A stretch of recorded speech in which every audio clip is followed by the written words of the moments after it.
Feel the real fear with us. আসসালামু আলাইকুম। দেশ ও দেশের বাইরে যে যেখান থেকে আমাদেরকে শুনছেন, আফনান দ্য হরর ওয়ার্ল্ডে সকলকে স্বাগত জানাচ্ছি। আমি আফনান। আশা করি সবাই ভালো আছেন, সুস্থ আছেন।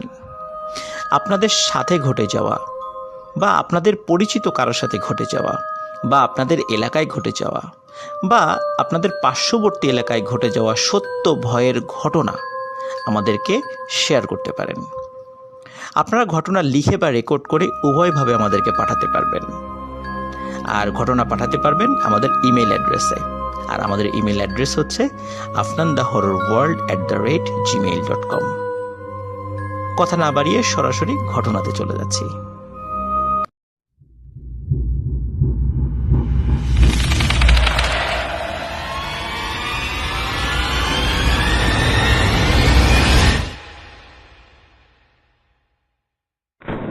প্রিয় লিসেনার্স, স্বাগতম জানাচ্ছি আমাদের 93 নং এপিসোডে।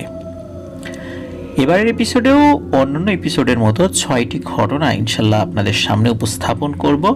আশা করব প্রত্যেকটি ঘটনা ইনশাল্লাহ আপনাদের ভালো লাগবে। প্রথম ঘটনাটি মাছ ধরার মাছ ধরা কেন্দ্রিক ঘটনা। এটি দিয়েই শুরু করব। তবে শুরু করার আগে একটি কথা, সেটি হলো আপনারা জানেন যে আপনাদের পাঠানো ঘটনাবলী নিয়ে আমরা এবার অমর একুশে বই মেলাতে ভয়ের শিহরণ শিরোনামে একটি বই প্রকাশ করেছিলাম। আর এই বইটির সেকেন্ড এডিশন এটি ইতোমধ্যে আলহামদুলিল্লাহ বাজারে চলে এসেছে। বইমেলা শেষ হয়ে গেলেও রকমারিতে কিন্তু এই বইটি আপনারা পাবেন। প্রান্ত প্রকাশন থেকে বইটি প্রকাশিত হয়েছিল। আপনারা গুগলে রকমারি.com বা শুধু রকমারি লিখে সার্চ দিলেই রকমারি অপশনটা চলে আসবে। সেই লিঙ্কে ঢুকে একটা সার্চ অপশন পাবেন, সেখানে শুধু ভয়ের শিহরণ নামটি লিখবেন, দেখবেন যে আমাদের বইটা আপনাদের সামনে চলে এসেছে। সেখানে গিয়ে অর্ডার করতে পারেন। অর্ডার কনফার্ম করলে বইটি আপনাদের দোরগোড়ায় পৌঁছে যাবে। প্রিয় লিসেনার্স, ইতোমধ্যে অনেকেই আপনারা বইটি সংগ্রহ করেছেন, পজিটিভ রিভিউ দিয়েছেন। আলহামদুলিল্লাহ, এটা আমাদের জন্য একটি বড় পাওয়া।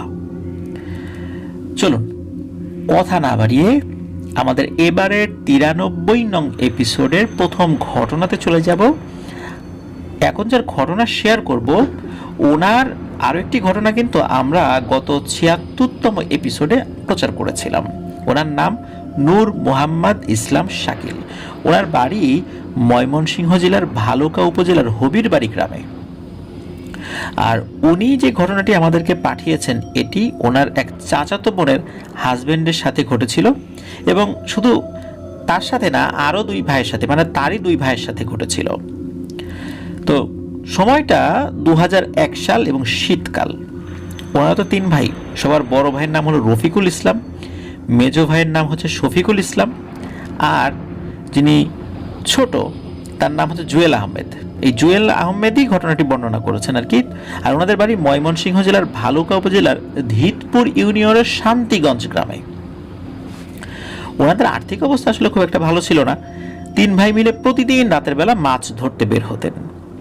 আর ওনাদের মাছ ধরার পদ্ধতিটা একটু আগে বলে নেই। ওনারা 1 হাত পরিমাণ বাঁশের কঞ্চির সাথে 2 হাত পরিমাণ সুতা দিয়ে বড়শি তৈরি করতেন। 3 ভাইয়ের প্রায় 300 বড়শি ছিল। এই 300 বড়শি নিয়ে ওনারা চলে যেতেন বিলে। সবগুলো বড়শিতে টোপ লাগিয়ে পুরো বিল জুড়ে ফেলতেন। আর ওই পুরো বিল জুড়ে কঞ্চিগুলো ফেলে পাড়ের মাটিতে গেঁথে রাখতেন। 2 ঘন্টা পর পর 3 জন 3 দিক থেকে বড়শিগুলো তুলে দেখতেন যে মাছ ধরা পড়েছে কিনা। কয়েকটি ধরা পড়তো, আবার কয়েকটিতে টোপ খেয়ে চলে যেত মাছ।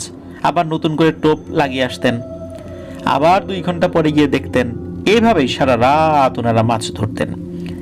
যেই বিলটাতে ওনারা মাছ ধরতেন সেই বিলের নাম হচ্ছে ফরির বিল। এটি ভালুকা থানা আর গফরগাঁ থানার শেষ সীমানায়। তো ঘটনা যেদিন ঘটে সেদিন সন্ধ্যার দিকে 3 ভাই বড়শি এবং প্রয়োজনীয় জিনিস নিয়ে ওনারা বের হয়েছেন। যথারীতি বিলের কাছে গিয়ে সবগুলো বড়শির টোপ লাগিয়ে বিলে ফেলেছেন। তারপর রাত 8টার দিকে একবার গিয়ে চেক করেছেন, মোটামুটি মাছ পেয়েছেন। আবার কিছু কিছু তো টোপ খেয়ে চলে গেছে, ওগুলোতে আবার টোপ লাগানো হয়েছে। মাছ যেগুলোতে ধরা পড়েছে মাছ খুলে আবার সেখানে টোপ লাগিয়ে চলে এসেছেন। এক জায়গা হয়ে আবার 3 ভাই গল্প করছেন। আবার রাত 10টার দিকে ওনারা বড়শি চেক করার জন্য 3 জন 3 দিকে চলে যান। যেহেতু 300 বড়শি, সুতরাং বুঝতেই পারছেন অনেক সময় নিয়ে যেতে হবে। আর 300 বড়শি ফেলেছেন মানে বিলটাও কিন্তু বেশ বড়ই বলা চলে। তো এই যে জুয়েল আহমেদ, উনি যখন 20 থেকে 25টা বড়শি চেক করে সামনের দিকে যাচ্ছেন, তখন কিন্তু ওনার আর এক ভাইয়ের থেকে মোটামুটি বেশ খানিকটা দূরে চলে এসেছেন। তো আরেকটা বড়শি তুলে যখন অন্য আরেকটা বড়শির কাছে যাওয়ার জন্য সামনে এগোবেন, তখনই সামনে তাকিয়ে উনি থমকে যান। মোটামুটি ভালোই কুয়াশা থাকলেও চাঁদের আলো ছিল বেশ। চাঁদের আলোতে উনি দেখতে পান 4 থেকে 5 হাত সামনে একটা লাশ দাঁড়িয়ে আছে। সাধারণত লাশ যেভাবে মাথা এবং পায়ের দিকে গিট দেয়া থাকে কাফনে মোড়ানো অবস্থায়, সেভাবেই আছে। এটা দেখে তো এই জুয়েল আহমেদ প্রচণ্ড ভয় পেয়েছেন। ভয় পাওয়াটাই স্বাভাবিক। উনি যে ওনার ভাইকে ডাক দিবেন সেই শক্তি উনি হারিয়ে ফেলেছেন। উনি ওখান থেকে 1 ইঞ্চিও নড়তে পারছিলেন না। হঠাৎ করে ওনার ঘাড়ের কাছে ঠান্ডা একটা হাতের ছোঁয়া অনুভব করেন। এরপর ওনার কিছু মনে নাই। এরপরের ঘটনা ওনার মেজো ভাইয়ের কাছ থেকে শুনেছিলেন। ওনার মেজো ভাইয়ের নাম হলো শফিকুল ইসলাম, তার কাছ থেকে শুনেছেন আর কি। তো ওনার যে মেজো ভাই শফিকুল ইসলাম, উনি আবার ওনার থেকে আরেকটু দূরে চলে গিয়েছেন আর কি, ওই যে বড়শিগুলো দেখার জন্য। উনিও ওরকম আর একটা লাশ দেখতে পেয়েছিলেন। তো ওনার কাছে আবার ম্যাচ এবং সিগারেট ছিল। ওনার সিগারেট খাওয়ার অভ্যাস ছিল। উনি সাথে সাথে এই সিগারেট ধরিয়ে ফেলেছেন। এরপর দেখেন ওই অবয়বটা ভ্যানিশ হয়ে গিয়েছে। তখন এই শফিকুল ইসলামের মাথায় আসে, আরে আমার অন্য 2 ভাই তো ওরাও তো বড়শি নিয়ে বড়শিগুলো চেক করতে গেছে, তো ওদের সাথেও তো একই বিপদ হতে পারে। কাছাকাছি ছিল হলো জুয়েল আহমেদ। তো উনি কি করেছেন, দ্রুত ওই জুয়েল আহমেদের দিকে যাওয়া শুরু করেছেন, মানে ওনার ছোট ভাইয়ের দিকে। উনি কিন্তু ওইখান থেকে জুয়েল আহমেদের নাম ধরে ডাকছিলেন। কুয়াশার কারণে তো দূর থেকে কিছু দেখা যাচ্ছিল না। আর নাম ধরে ডেকে যখন সারা শব্দ পাচ্ছিলেন না, তখন ওনার মনের মধ্যে আরও এই বিষয়টা দৃঢ় হয়ে যায়, ধারণাটা যে নিশ্চয়ই ও কোনো বিপদে পড়েছে, মানে জুয়েল কোনো বিপদে পড়েছে। উনি তো ওই দিকে দৌড় দিয়েছেন। তো উনি যখন দৌড় দিয়েছেন, যখন কাছাকাছি এসেছেন, তখন দূর থেকে মানে কুয়াশা যখন একটু স্পষ্ট হয়েছে, কুয়াশা কাটিয়ে যখন আরো সামনে এগিয়েছেন, তখন দেখতে পান এই জুয়েল আহমেদের সামনে এরকম একটা অবয়ব দাঁড়িয়ে আছে, এই যে কাফনে মোড়ানো একটা অবয়ব। তখন উনি বুঝতে পারেন যে মাত্র যে অবয়বটা উনি ওখানে দেখেছিলেন, সিগারেট ধরানোর পরে অবয়বটা ভ্যানিশ হয়ে গিয়েছিল, এটাই নিশ্চয়ই এই জুয়েলের সামনে চলে এসেছে। উনি ওটা দেখেই মূলত পেছন থেকে এই জুয়েলের কাঁধে হাত দিয়েছেন। আর এই যে জুয়েল, উনি তো ভয় পেয়ে ওখানে সেন্সলেস হয়ে গেছেন। তখন উনি তো চিন্তা করেছেন এখন ভাইরে নিয়ে কি করি। আর ওইদিকে ওই যে অবয়বটা, ওই অবয়বটা কিন্তু এখান থেকে ভ্যানিশ হয়ে যায়। তখন মোটামুটি মিনিট খানেকের মধ্যে ওনার বড় ভাইও দৌড়াতে দৌড়াতে এসেছেন। বড় ভাই যখন দৌড়াতে দৌড়াতে এসেছেন, তখন শফিকুল ইসলাম বুঝতে পেরেছেন নিশ্চয়ই এই একই ঘটনা এই বড় ভাইয়ের সাথেও ঘটেছে, মানে একই ঘটনা 3 জনের সাথে ঘটেছে। এখন কি করা যাবে, ঘটনা তো ঘটে গেছে, এখন বর্ষি এখানে থাক। এই যে জুয়েল ভাই যিনি, উনি তো অজ্ঞান হয়ে গেছেন, ওকে তো বাড়িতে নিয়ে যেতে হবে। ওনারা 2 জনে তাকে উঁচু করে, এক ভাই ওই জুয়েল আহমেদের একটা হাত ওনার কাঁধে নিয়েছেন, আর এক ভাই আর একটা হাত ওনার কাঁধে নিয়েছেন। এইভাবে আস্তে আস্তে তাকে বাড়ির দিকে নিয়ে যাচ্ছেন। তখন মোটামুটি বাড়ি থেকে আধা কিলোমিটার দূরে আছেন। হঠাৎ করে একটা কান্নার আওয়াজ শুনতে পান ওনারা 2 জন। আর জুয়েল আহমেদের তো সেন্স নাই, উনি তো অজ্ঞান হয়ে আছেন। তখন এই 2 ভাই হঠাৎ করে কুয়াশার আড়ালে সাদা কিছু দেখতে পান। চোখের সামনে থেকে যখন কুয়াশা কিছুটা সরে যায়, তখন দেখতে পান ওই যে ওই লাশটা সামনে দাঁড়িয়ে আছে। এইবার সেটা কথা বলে ওঠে এবং বলে, কিরে, পালিয়ে কোথায় যাবি? রোজ রোজ তোরা 3 ভাই এসে ডিস্টার্ব করিস, তোদেরকে কিছু বলি না, আজকে তোদেরকে উচিত শিক্ষা দেব। এই বলে ওই অবয়বটা আস্তে আস্তে শূন্যে উঠতে থাকে এবং হাওয়ায় ভাসতে ভাসতে এই যে বড় ভাই যিনি রফিকুল ইসলাম, ওনার গলা চেপে ধরে। আর গলা যখন চেপে ধরেছে তখন এই যে যিনি জুয়েল আহমেদ উনি মাটিতে পড়ে গেছে, কিন্তু অজ্ঞান অবস্থায় ছিলেন। আর উনি তো দুই ভাইয়ের উপর ভর করে দাঁড়িয়েছিলেন, ওনার তো সেন্স নাই, উনি তো মাটিতে পড়ে গেছেন। আর এই যে যে আর একটা ভাই, মেজো ভাই, উনি দেখেছেন যে তার ভাই বিপদে পড়েছে, কিসের কি ভূত প্রেত জিন, ভাইকে বাঁচাতে হবে। উনি গিয়ে ওই অবয়বটার উপর ঝাঁপিয়ে পড়েছে। যখন ঝাঁপিয়ে পড়েছে তখন মনে হলো ওটা একটা বাতাসের মতো, ওটা আসলে ওরকম কোনো মানে সলিড কোনো জিনিস না, বা নিরেট কোনো জিনিস না, বাতাসের মতো। এখন এই দুই ভাইয়ের সাথে ওই অবয়বের ধস্তাধস্তি শুরু হয়ে যায়। মোটামুটি মিনিট 10 মতো ধস্তাধস্তি হয়েছে। এরপর ওই অবয়বটা বলে, শোন, আজকের মতো ছেড়ে দিয়ে যাচ্ছি, কোনো ক্ষতি করলাম না, কিন্তু কথাটা মনে রাখিস, এভাবে প্রতিদিন বিরক্ত করতে আসবি না, এরপরে ধরলে কিন্তু সবগুলোকে মেরে ফেলবো। আজকের মতো শুধু ভয় দেখিয়ে চলে গেলাম। এরপরে ওই অবয়বটা অদৃশ্য হয়ে যায়। তো তখন ওই বড় ভাই, উনি তো প্রচন্ড ভয়, পেছনের গলা চেপে ধরেছে। যাই হোক, ভয় পেলে এখন বাড়িতে তো আসতে হবে। আবারও ওনাদের ছোট ভাই যে জুয়েল আহমেদ, ওনাকে ধরে বাড়িতে নিয়ে আসা হয়। নিয়ে আসার পর সকালবেলা জুয়েল আহমেদ সুস্থ, তারপর মেজো ভাই যিনি শফিকুল ইসলাম, ওনারও কোনো সমস্যা হয় না, কিন্তু যে বড় ভাই যিনি, উনি প্রচণ্ড অসুস্থ হয়ে যান। উনি একদম শুকিয়ে যেতে থাকেন, জ্বর আর ভালো হয় না। এই কয়েকদিনের মধ্যে বেশ হুজুর কবিরাজ দেখানো হলো, কোনো কাজে আসে না। এইভাবে 10 দিন, 11 দিন, 12তম দিনে হঠাৎ করে নাকি বাড়িতে এক পাগল আসে, মানে উস্কো খুস্কো অবস্থা, পুরো দুস্তুর পাগল। এসে ওনার আম্মার কাছে বলে, কিরে, তোর বড় ছেলেকে কেউ সুস্থ করতে পারে নাই নাকি? এই কথা শুনে ওনার আম্মা তো অবাক, পাগল কিভাবে জানলো। আর চিন্তা করেন যে গ্রামের কারো কাছে হয়তো শুনেছে এই পাগলটা। তখন পাগল বলে, এই একটা মুরগির বাচ্চা দে, তোর ছেলেকে সুস্থ করে দেবো ইনশাল্লাহ। তো ওনার আম্মা ভেবেছে কত বড় বড় হুজুর কবিরাজ ভালো করতে পারলো না, করতে এখন পাগল আসছে, সে নাকি ভালো করবে। কিন্তু নিজের ছেলের ভালো করার জন্য অনেক টাকা পয়সা তো ইতিমধ্যে এই কয়েকদিনে খরচ করে ফেলেছে, কয়েকটি মুরগির বাচ্চা গেলে যাক না। তখন ওনার আম্মা বলে, আচ্ছা আপনি ভালো করতে পারলে আপনাকে 4টা মুরগির বাচ্চা দেবো। তারপর পাগল ঝাড়ফুঁক শুরু করে দেন ওনার বড় ভাই এই রফিকুল ইসলামকে। তারপর এক গ্লাস পানি আনতে বলেন, সেগুলো পরে ফু দিয়ে বলেন এবং বলে দেন যে 3 দিন এগুলো দিয়ে গোসল করাবি, ইনশাল্লাহ ঠিক হয়ে যাবে। এরপর ওই পাগল মুরগির বাচ্চা নিয়ে চলে যায়। সত্যি আস্তে আস্তে ওনার বড় ভাই ধীরে ধীরে সুস্থ হয়ে ওঠেন। এরপর থেকে 3 ভাইয়ের আল্লাহর রহমতে কোনো অসুবিধা হয়নি। এই 3 জনই এখন পর্যন্ত জীবিত আছেন, আলহামদুলিল্লাহ ভালো আছেন। এটাই আমাদেরকে জানিয়েছেন নূর মোহাম্মদ ইসলাম শাকিল ভাই। আর ওই যে পাগল কোত্থেকে এসেছিলেন, বিভিন্ন ঘটনা আমরা এরকম পাই, যখন কোনোভাবে সুস্থ হয় না, অনেক সময় কোনো হুজুর আসেন, ফকির আসেন, পাগল আসেন, এটা হয়তো আল্লাহই পাঠান। ওনারা মানুষও হতে পারেন, জিনও হতে পারেন, তো এটা বিভিন্ন কিছুই হতে পারে। এরকম অনেক ঘটনা আমি দেখেছি যে, এবং এগুলো সত্য ঘটনা, যে হঠাৎ করে এরকম চলে আসে, এটা আল্লাহ তাআলাই পাঠাই দেন। আমার কাছে মনে হয় আল্লাহ তাআলা হয়তো বা কোনো ফেরেশতাই পাঠান, বা কোনো ভালো জিনই, মানে কোনো জিন আসতে পারে এই বিষয়টা সমাধান করার জন্য। কারণ অনেক ভালো জিন তো আমাদের বাড়ির আশেপাশে থাকে, যখন তারা দেখে যে কোনোভাবেই সুস্থ হচ্ছে না, তাদের মনে আল্লাহ দয়া সৃষ্টি করে দেন, তারাও এসে অনেক সময় এরকম ছাড়ফুঁক করে, কারণ ওরা তো এই ট্রিটমেন্টগুলো ভালো জানে আমাদের থেকে। এরকমও হতে পারে, এগুলো অনেক সময়ই হয়। আল্লাহর কাছে বেশি বেশি করে দোয়া করতে হবে, আল্লাহর উপর ভরসা রাখতে হবে। ইনশাল্লাহ আল্লাহ তাআলা আমাদেরকে বিপদে ফেলেন বলতে আল্লাহর ইচ্ছাই সব কিছু হয়, আমাদের তকদিরের ভালো মন্দ সব কিছু আল্লাহর ইচ্ছাতেই হয়। আর যদি আমাদেরকে কেউ কোনো ক্ষতি করেও থাকে, আল্লাহ ইচ্ছা করেছেন বলেই তিনি ক্ষতি করতে পেরেছেন। আল্লাহ যখন আর ইচ্ছা করবেন না, এই ক্ষতির প্রভাবটাও ইনশাল্লাহ থাকবে না। এই জন্য বেশি বেশি করে আল্লাহর কাছে দোয়া করতে হবে।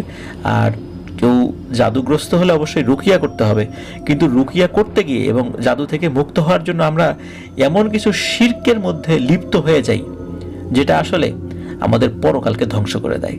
এই জন্য এই বিষয়টাও যেন আমরা মাথায় রাখি, প্রিয় লিসেনার্স। আশা করছি ঘটনাটি আপনাদের ভালো লেগেছে। চলুন আমরা চলে যাব আমাদের 93 নং এপিসোডের পরবর্তী আরও একটি নতুন ঘটনায়। আশা করছি এই ঘটনাটি আপনাদের ইনশাল্লাহ ভালো লাগবে।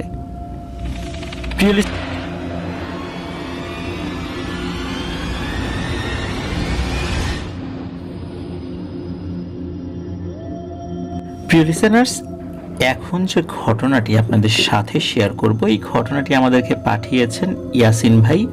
উনি একজন রেমিটেন্স যোদ্ধা, বর্তমানে রয়েছেন সৌদি আরবে। ওনার বাড়ি কুমিল্লা জেলার তিতাস থানায়। উনি যার কাছ থেকে ঘটনাটি সংগ্রহ করেছেন ওনার বাড়ি নোয়াখালীতে, আর ওনার নাম রায়হান। বিস্তারিত ঠিকানা এই রায়হান ভাই প্রকাশ করতে রাজি হননি, যার কারণে এতটুকু পরিচয় ওনার প্রকাশ করার অনুমতি পাওয়া গেছে।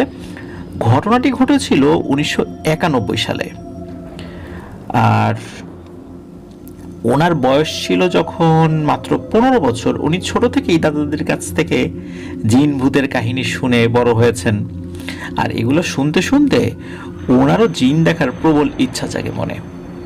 আর ওনার দাদা ছিলেন ওনার পাড়ার মসজিদের মুয়াজ্জিন প্লাস খাদেম। আজান দিতেন, মসজিদ দেখাশোনা করতেন, পরিষ্কার পরিচ্ছন্ন করতেন, আর হুজুর যদি না থাকতেন, মানে ইমাম সাহেব যদি না থাকতেন, তাহলে উনি নামাজও পড়াতেন।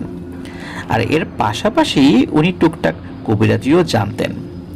ওনার সাথে একজন বুজুর্গ জিনের ভালো সম্পর্ক ছিল, এটা ওনার পরিবারের সবাই শুধু জানতেন, অন্য কেউ না। তো এই রায়হান ভাইয়ের দাদা রায়হান ভাইকে অনেক ভালোবাসতেন, আদর করতেন। তো একদিন এই রায়হান ভাই তাদেরকে বলে, দাদা তোমার সাথে যেই বুজুর্গ জিনটা আছে তাকে একটু দেখাও না, আমার সাথে একটু দেখা করিয়ে দাও।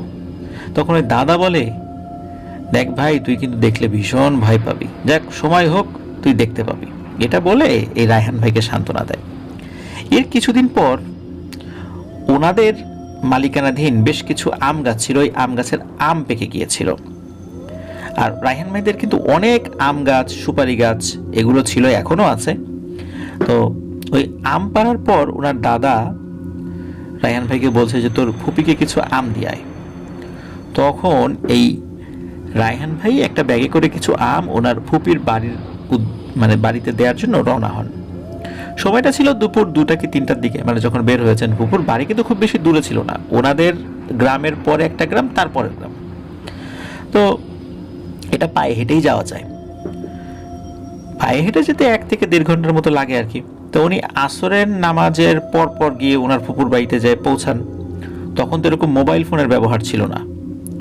তো হঠাৎ করেই ছোট ভাইয়ের ছেলেকে দেখতে পেয়েছেন যে আম নিয়ে বাসায় এসেছে, ওই ফুপি আর কি। তো সে কি আদর, ভালো করে খাওয়া দাওয়া করিয়েছেন। তখন ফুপি বলেছেন যে আজ তুই থেকে যা, সন্ধ্যা হয়ে গেছে। তো এখন সন্ধ্যা হয়ে গেছে আর এমন কি, 91 সাল তো খুব বেশি আগের কথা না, তাই না? তো এই রায়হান ভাই তো বেশ চঞ্চল স্বভাবের মানুষ ছিলেন। তো উনি বলছেন সন্ধ্যা হয়ে গেছে, তাই আমাকে থেকে যেতে হবে, বেশি রাত তো আর হয় নাই, কত রাত বেড়াতে ঘুরে বেড়াই, এটা তো কোনো ব্যাপারই না, এই সন্ধ্যার সময় চলে যেতে পারবো, কোনো সমস্যা হবে না। তো এই কথা বলে সন্ধ্যার পর ফুপির বাসা থেকে উনি রওনা হন। 10 থেকে 15 মিনিট বা সর্বোচ্চ 20 মিনিট হাঁটার পর মাগরিবের আজান হয়ে গিয়েছে। মানে যখন রওনা দেন তখন কিন্তু মাগরিবের আজান হয়নি। আর মাগরিবের পরেও তো কিছুটা আলো থাকে। তারপরে যখন চাঁদ উঠেছে সেটারও বেশ আলো ছিল চারদিকে। ওনার পথ চলতে কোনো অসুবিধা হচ্ছিল না, পথ তো ওনার চেনাই আর কি। তো ওনার ফুপির যে গ্রাম, কোনো ধরনের কোনো সমস্যা ছাড়াই ওই গ্রামটা পার হয়ে উনি চলে আসেন। এরপরে আর একটা গ্রাম, তারপরে ওনাদের গ্রাম। তো রাস্তা তখন পুরোপুরি ফাঁকা, উনি একা একাই হাঁটছিলেন আর মনের সুখে গান গাইছিলেন। বাড়ির দিকে যাচ্ছেন, হালকা একটু ভয়ও লাগছিল, কারণ হচ্ছে উনি যেই পথ দিয়ে যাচ্ছেন সামনে একটা কাঁঠাল বাগান ছিল, আর ওখানে একটা পুরনো বাড়ি ছিল, ওখানে কেউ থাকতো না। 10-15টা কাঁঠাল গাছ আছে ওখানে। ওই দিক দিয়ে তো উনি দিনের বেলা এসেছেন, কোনো সমস্যা হয় নাই। এখন যাচ্ছেন একা একা, তো শরীরটা একটু কাটা দিয়ে উঠেছে। লোকমুখে শোনা যায় এই দিকে নাকি অনেকজনে অনেক কিছু দেখেছে রাতের বেলা। আর 1991 সালে ওই দিকে খুব একটা বসতি ছিল না, মানে ঘরবাড়ি যেগুলো ছিল বেশ দূরে দূরে ছিল। তো উনি এগুলো চিন্তা করতে করতে কাঁঠাল গাছ যেগুলো আছে আর কি ওখানে কাছে চলে আসেন আর কি। তো বাগানটার মাঝামাঝি যাওয়ার পর হঠাৎ করে ওনার সামনে একটা সাদা বিড়াল এসে পড়ে। কোথা থেকে যেন বিড়ালটা চলে এসেছে আর ওনার সাথে সাথে হাঁটছিল। তো বিড়ালটা দেখুন একটু ভয় পেয়েছেন যে এই বিড়ালটা আবার কোত্থেকে এলো। খুব বেশি রাত তো আর হয় নাই, তারপরও ভয় পেয়েছেন, যেহেতু একা একা ছিলেন ওই জায়গাটাতে উনি। আর উনি চিন্তা করছেন যে আশেপাশে ঘর বাড়ি তো অনেক দূরে দূরে, এই বিড়ালটা কোত্থেকে আসলো। এই চিন্তা করে ভয় পাচ্ছিলেন, মাঝে মাঝে বিড়ালটাকে তাড়ানোর চেষ্টা করছিলেন বিভিন্ন ধরনের শব্দ করে, কিন্তু বিড়ালটা যাচ্ছিল না। উনি আবার কি করছেন, হাতে একটা লাঠি নিয়ে বিড়ালটাকে তাড়া করবেন। তো বিড়ালটা হাতের ওই লাঠিটা দেখেই দৌড় দিয়ে পাশের এক ঝোপের মধ্যে ঢুকে গিয়েছে, আর সামনে আসে নাই। উনি আবার হাঁটতে থাকেন। একটু যাওয়ার পরে দেখেন যে বেশ খানিকটা দূরে ওনার সামনের দিকে একটা লোক হেঁটে যাচ্ছে, সাদা কাপড় পরা। সাদা কাপড় বলতে সাদা পাঞ্জাবি, টুপি পরা একটা লোক, কোনো হুজুর হবে, আর উচ্চতায় সাধারণ মানুষের মতোই দেখা যাচ্ছে আর কি। তো এই রায়হান ভাই ভাবছে যে হয়তো মসজিদের কোনো ইমাম মাগরিবের নামাজ পড়িয়ে বাসার দিকে যাচ্ছে, অথবা মাগরিবের নামাজ পড়িয়ে বাসার দিকে গিয়েছিল, এখন এশার আজান দেওয়ার জন্য হয়তো আগে ভাগে বেরিয়ে যাচ্ছে বাসা থেকে, এরকম চিন্তা করেছেন। যেহেতু একজন হুজুরের মতো মানুষ দেখেছেন, এটা দেখে উনি একটু মনের সাহস পান আর ভাবেন যে যাক, ভয়টা একটু কমলো, আমার একটা লোক তো পাওয়া গেল, একটু সামনে গিয়ে ওনার সাথে একটু কথা বলি। তো এই রায়হান ভাই পেছন থেকে ডেকেই যাচ্ছে, ও ভাই দাঁড়ান দাঁড়ান, একটু দাঁড়ান, কিন্তু ওই লোকটা পেছন দিকে তাকায় না, উনি ওনার মতো হেঁটেই যাচ্ছে। আর রায়হান ভাইও ডাকছে জোরে জোরে, উনি জোরে জোরে হাঁটছেন, মানে রায়হান ভাই, কিন্তু ওই লোকটার কাছাকাছি পৌঁছাতে পারছেন না। একসময় দৌড়ানোর মতো করে একটু জোরে হাঁটছিলেন লোকটাকে ধরার জন্য, কিন্তু একটু পরেই কিছু গাছের নিচ দিয়ে যাওয়ার সময় হঠাৎ করে দেখে সামনে আর কিছু নাই, মানে ওই লোকটা নাই, অন্ধকারে মিলিয়ে গেছে। তো এমনটা মনে হলো তার কাছে যে ওই লোকটা মিলিয়ে গেছে। আশেপাশে তাকিয়ে দেখেন যে আশেপাশে কিছু ঘর বাড়ি দেখা যাচ্ছে, আর ওনার কাছে মনে হয় আর কিছুক্ষণ হাঁটলেই ওনার নিজের গ্রাম, আর কোনো সমস্যা হবে না, আর কোনো সমস্যা হয়ও না, উনি বাসায় চলে যান। আর তখন তো খুব বেশি রাত না, তখনও এশার আজান হয়নি বা হয়েছে এমন সময় আর কি, কারণ মাগরিবে একটু আগে বেরিয়েছেন, এতটুকু সময় তো লাগবে, এটাই স্বাভাবিক। তো উনি যখন বাড়িতে চলে এসেছেন, বাড়িতে আসার পর ওনার দাদা ওনাকে বলছে, কিরে রাস্তায় কোনো সমস্যা হয়েছে নাকি? তখন উনি স্বাভাবিকভাবেই উত্তর দেন, মানে রায়হান ভাই তার দাদার কথায় স্বাভাবিকভাবে উত্তর দেন যে হ্যাঁ, আসার সময় একটু ভয় ভয় পাচ্ছিলাম। এরপর যা কিছু ঘটেছিল সবকিছু বললেন। ওই লোকটার কথাও বললেন যে একটা মানুষ দেখলাম, এত ডাকাডাকি করলাম, কিন্তু লোকটা উত্তরই নিল না, মনে হয় লোকটা বয়স হয়ে গেছে, কানে কম শোনে। তোমার দাদা একটু মুচকি হেসে বললেন যে হ্যাঁ, হতে পারে, বয়স হয়ে গেলে তো অনেক সময় মানুষ কানে কম শুনতেই পারে, এটা অস্বাভাবিক কিছু না। তো আর কিছু না বলে উনি ওনার নাতিকে বললেন, যা হাত মুখ ধুয়ে খাওয়া দাওয়া শেষ করে শুয়ে পড়। এর ঠিক 2 দিন পর রাতের বেলা এই রায়হান ভাই ওয়াশরুমে যাওয়ার জন্য বের হয়েছিলেন। গ্রামের ওয়াশরুমগুলো তো ঘরের বাইরে থাকে, সময়টা ঠিক কয়টা বাজে এটা উনি খেয়াল করেন নাই। উনি একটা রুমে থাকতেন, তো ওয়াশরুমের দিকে যাচ্ছিলেন। ওনাদের ওয়াশরুমটা ছিল বাড়ির শেষ সীমানায়, আর ওনাদের ওই সীমানার পরে একটি মসজিদ, মানে মসজিদের সীমানা আর কি।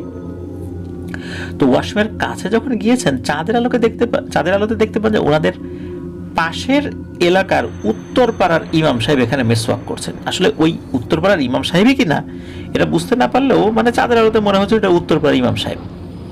তো উনি তখন চিন্তা করছে যে আচ্ছা, অন্য এলাকার হুজুর ওনাদের এলাকায় রাতের বেলা উনি এইখানে বসে আছেন, ঘটনা কি?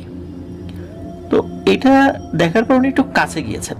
তখন ওই হুজুর নাকি এই রায়হান ভাইয়ের দিকে বেশ চোখ বড় বড় করে তাকিয়েছিলেন। তখন বুঝতে পারলেন না, উনি ওই এলাকার হুজুর না। এরপর কি হয়েছে, ওই যে হুজুর মতো যিনি ওখানে বসেছিলেন, উনি ওইখানে বসে বসে মেসওয়াক করছিলেন। আর রায়হান ভাই খুব কাছাকাছি আসার পর ওই হুজুর দাঁড়িয়ে পড়েন। তখন দেখা যায়, মানে রায়হান ভাই দেখতে পান যে এই হুজুরটা বসে থাকা অবস্থায় এরকম দেখা যাচ্ছিল, কিন্তু দাঁড়ানোর পর বিষয়টা স্বাভাবিক নাই, মনে হচ্ছে প্রায় 8-9 ফুট উচ্চতার একজন মানুষ। এটা দেখার পর রায়হান ভাই দৌড়ে বাসায় চলে আসেন। রাত কয়টা বাজে উনি তো আসলে বুঝতে পারেন নাই। তো উনি ওই রাতে রুম থেকে বেরই হন নাই। সকালবেলা এই ঘটনা উনি ওনার মা বাবাকে বলেছেন, কিন্তু তারপরও কেউ বিশ্বাস করে না। তখন বলে যে ঘুম থেকে উঠে তুই বাইরে বের হয়েছিস, ঘুমের মধ্যে ভুলভাল দেখেছিস। তখন দাদাও বলেন হ্যাঁ, তুই তো ভুল দেখেছিস ঘুমের ঘরে, কিছু না। তো এরপর বেশ কিছুদিন চলে যায়, কোনো সমস্যা হয় না। বেশ কিছুদিন পর আবার সেই জিন দেখতে হবে এই কথা মনে পড়ে, যে দাদাকে তো বলেছিলাম জিন দেখানোর কথা। তখন দাদাকে বলো, দাদা তুমি তো তোমার জিন তো আমাকে দেখাইলা না। তখন ওই দাদা বলেন যে তোর কি মনে নাই যে তোর ফুপির বাসার থেকে আসার সময় একটা বিড়াল দেখেছিলি, একটা লোক দেখেছিলি? তখন রায়হান বলে, হ্যাঁ দেখেছিলাম তো। তখন দাদা বলে, ওইটাই আমার সাথে যার সম্পর্ক আছে সেই জিন। আর ওই জিনটাকে আমি আগেই বলে রেখেছিলাম যে রায়হান তো জিন দেখতে চায়, তো এটা দেখার জন্য যে কোনো সময় যে কোনো জায়গায় যেতে পারে, তো ছোট মানুষ বোঝে কম, তাই একটু চোখে চোখে রাখবেন আর কোনো ভয় ভীতি দেখায় না, ও যেন ভয় না পায়। তো তুই যখন ওই দিক দিয়ে আসছিলি, বিশেষ করে কাঁঠাল বাগানের ওখানে, ওখানে একটা পরিত্যক্ত বাড়ি, লোকজন থাকে না, ওখানে কিছু দুষ্টু জিন ছিল, বিভিন্ন সময় মানুষদেরকে ওরা ভয় দেখায়। তো তুই যখন আসছিলি ওই সময় ওরা তোকে ওই সময় ভয় দেখানোর চেষ্টা করলেও করতে পারতো, নিশ্চিতভাবে বলা যায় না, কারণ তখন তো খুব বেশি রাত ছিল না। এই কারণে আমার ওই জিনটি বিড়ালের বেশে তোর পাশ দিয়ে আসছিল। তুই যখন আবার হাতে লাঠি নিলি, তুই বুঝতে পারিস না এটা কি জিনিস, তখন ওই জিনিসটা ওখান থেকে চলে যায়। কারণ তুই যদি আঘাত করতি তাহলে তোর কিন্তু বড় ধরনের ক্ষতি হয়ে যেত, কারণ অহেতুক তুই একটা প্রাণীকে আঘাত করবি, এটা তো ঠিক না। এরপর উনি ওখানকার দুষ্টু জিনগুলোর হাত থেকে তোকে সেভ করার জন্য, যাতে ওরা তোকে ভয় দেখাতে না পারে, এই জন্য উনি আবার মানুষের বেশ ধরেন এবং তোকে পথ দেখাতে দেখাতে নিয়ে আসেন, আর তোর কথার কোনো উত্তর দেন নাই। আর তুই যখন আবার চলে আসছিলি তখন তো মানে তোর গ্রামের কাছে চলে আসি, তখন তো আর ওনার দেখার কোনো প্রশ্নই নেই, আর উনি বুঝে গিয়েছিলেন তুই নিরাপদ জায়গায় চলে এসেছিস। আর এই কয়েকদিন আগে তুই যে রাতের বেলা এক হুজুরকে দেখেছিলি মিসওয়াক করছে, ওইটাও আমার সাথে থাকা জিন ছিল। আমিও তাকে বলে রেখেছিলাম আমার বাড়ির মানুষ রাতের বেলা বাসা থেকে বাইরে বের হতে পারে ওয়াশরুমে যাওয়ার জন্য, তো তুমি কিন্তু কোনো ভয়ঙ্কর রূপ নিয়ে ওদের সামনে যেও না, কারণ ভয় পেলে ওরা মারাও যেতে পারে। তুমি সাধারণ কোনো মানুষের রূপ বা জীবজন্তুর রূপ নিয়ে থাকবা। তো এই কারণেই সে ওই পাশের বাসার হুজুরের রূপ ধরে সে ছিল, ওই সময় মেসওয়াক করছিল, কিন্তু ওই হুট করে বলা নেই করা নেই তার সামনে চলে গিয়েছিলি। তো সেও বুঝতে পারে নাই যে কোনো একটা মানুষ হঠাৎ করে সামনে চলে আসবে। সে হঠাৎ করে তোর দিকে তাকিয়েছে, দেখে তারও কিছুটা মেজাজ গরম হয়েছে যে কথা নাই বার্তা নাই, একটু শব্দও করলো না, হুট করে সামনে চলে আসলো। তারপর তুই যখন দৌড় দিয়ে চলে গেলি, ওই জিনটা ওখান থেকে চলে যায়। এই কথা শোনার পর রায়হান ভাইয়ের মানে ভয়ে তো হাত পা ঠান্ডা হয়ে আসছে। তো যাই হোক, এরপর রায়হান ভাই তার দাদাকে জীবনেও মানে যতদিন ওনার দাদা জীবিত ছিলেন, ওনার দাদা মারা গেছেন 2007 সালের কোরবানি ঈদের পরে, জিন দেখার কথা বলেন নাই। কিন্তু ঘটনা কিন্তু এখানে শেষ না, আর একটা ঘটনা আছে। সেটা হলো ওনাদের যে মসজিদ, পাড়ার যে মসজিদ, ওই মসজিদে একটা ঝামেলা সৃষ্টি হয়। তখন পাড়ার মানুষ রায়হান ভাই দাদাকে বলে, আপনাকে আর আজানও দিতে হবে না, আর মসজিদের খাদেম হিসাবে থাকতে হবে না, আর একজন মানুষকে আমরা মসজিদের মুয়াজ্জিন প্লাস খাদেম হিসাবে ঠিক করেছি। তখন দাদা বলে, আচ্ছা ঠিক আছে, কোনো সমস্যা নেই, করলাম না কাজ। কিন্তু সমস্যা হলো, যেই ব্যক্তিকে খাদেম বানিয়েছেন, মুয়াজ্জিন বানিয়েছেন, এই লোকটা কিছুটা মানে দুষ্টু প্রকৃতির মানুষ ছিলেন। তো ওনার দুষ্টুমি বা দুষ্টু স্বভাবের কথা মানুষ জানতেন, তারপর ওনাকে এই কাজের দায়িত্ব দিয়েছিলেন। উনি কি করতেন, আজান দেওয়ার সময় হলে মাঝে মাঝে আজান দিয়ে নামাজ না পড়ে চলে যেতেন, এমনকি মসজিদও খুলতেন না। এমনও ঘটনা ঘটতো, কারণ উনি যখন বুঝতেন যে আজানের পরে মসজিদে কোনো মানুষজন আসবে না, তখন উনি আজানটা দিতেন, তারপর বাড়িতে চলে যেতেন। এরকম বদ অভ্যাস ওনার ছিল। মাঝে মাঝে লোকজন এসে দেখতো মসজিদ বন্ধ, তখন তো মানুষজন খুব রাগারাগি করতো, চিৎকার চেঁচামেচি করতো। এর কিছুদিন পরে উনি মোটামুটি ভালো হয়ে যান, মোটামুটি ঠিক কাজ করছেন। আবার কিছুদিন যাওয়ার পরে একই কাজ উনি শুরু করেন। একদিন কি হয়েছে, এশার আজান দিয়ে উনি মসজিদ না খুলে চলে যাচ্ছেন। তো উনি নাকি মসজিদের যেইখান দিয়ে যাচ্ছিলেন, অন্ধকারের ভিতর কে একজন ওনাকে ডাকছিল, এই কোথায় যাচ্ছিস, শুনে যা, মসজিদ খোল। তো এমন ভয়ঙ্কর মোটা কণ্ঠের স্বর শুনে উনি ভয়ে এক দৌড়ে বাড়িতে চলে যান। আর উনি যখন ফজরের আজান দিতে আসেন, তখন ওই আজান দেওয়ার আগেই কেউ একজন তাকে বলে ওঠে, এই কিরে, এশার আজানের পর মসজিদটা না খুলে চলে গেলি, এই একই অপকর্ম মাঝে মাঝেই করিস। তো তোকে যে ডাকলাম, মসজিদটা খুলে দিতে বললাম, না খুলে চলে গেলি কেন, এখন যাবি কই বল। তো এটা কিন্তু গায়েবী ভাবে শব্দ আসছে। এরপর কি হয়েছে, কেউ একজন ওনার ঘাড়ে ধরে শক্ত করে মানে ওনার ঘাড়ের ওখানে ধরেছে, আর ওনার গালে কষে মেরেছেন একটা চর। এরপর ওনার ওই ঘাড়ের উপর চাপ দিয়ে মাটিতে বসিয়ে ফেলেছে। আর এরপর মূলত আর ওনার কোনো সমস্যা হয়নি, কিন্তু উনি তো ভয় পেয়েছেন মারাত্মক। উনি তো খুব জোরে চিৎকার চেঁচামেচি শুরু করেছেন। উনি ওই বসেই আছেন ওইভাবে, আর বসে চিৎকার চেঁচামেচি শুরু করেছেন। এখন মসজিদের কাছে তো রায়হান ভাইদের বাড়ি, মানে ওনার দাদা দাদি আছেন বাড়িতে। তো উনি আবার ওই নাম ধরেও ডাকছিলেন, জানে রায়হান ভাইয়ের দাদার নাম ধরে ডাকছিলেন। ওনারা এটা শোনার পর বাড়িতে ওই যে রায়হান ভাইও ছিলেন, উনিও দৌড়ে চলে এসেছেন।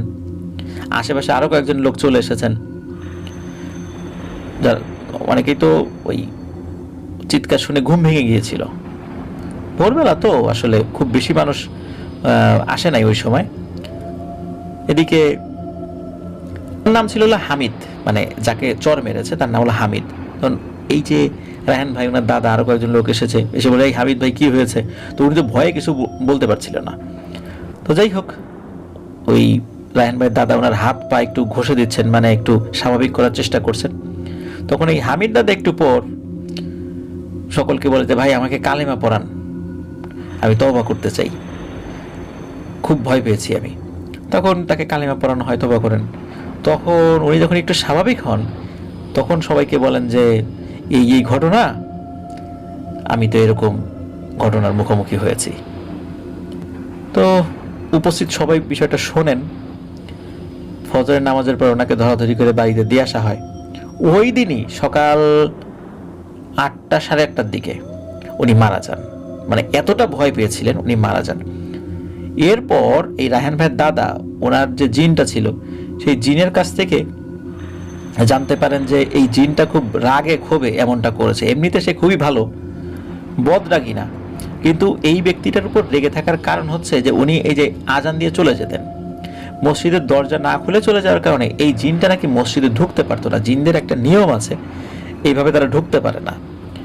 আর এই মসজিদে জিনটা রেগুলার নামাজ পড়তো। মাঝে মাঝেই এই ধরনের অপকর্ম উনি করার কারণে এই জিনটা তার উপর ক্ষিপ্ত ছিল। তারপর এলাকাবাসী যখন তাকে চাপ দেয় কিছুদিনের জন্য, সে ভালো হয়ে যায়, আবার স্বভাবসুলভ আচরণে সে একই কাজ করতে থাকে। তো একদিন এশার নামাজ না পড়ে সে আজান দিয়ে যখন চলে যাচ্ছিল, তখন সে ডাক দেয় যাতে করে সে অন্তত মসজিদটা খুলে দিয়ে যায়। সে যখন এই কাজটাও না করে, উল্টো ভয় পেয়ে সে দৌড়ে চলে যায়। ফজরের সময় এসে এই জিনটা এই কাজটি করেছিল। মূলত তাকে মেরে ফেলার উদ্দেশ্য ছিল না, জিনটার উদ্দেশ্য ছিল এই ঘটনার পর সে যেন ভালো হয়ে যায়।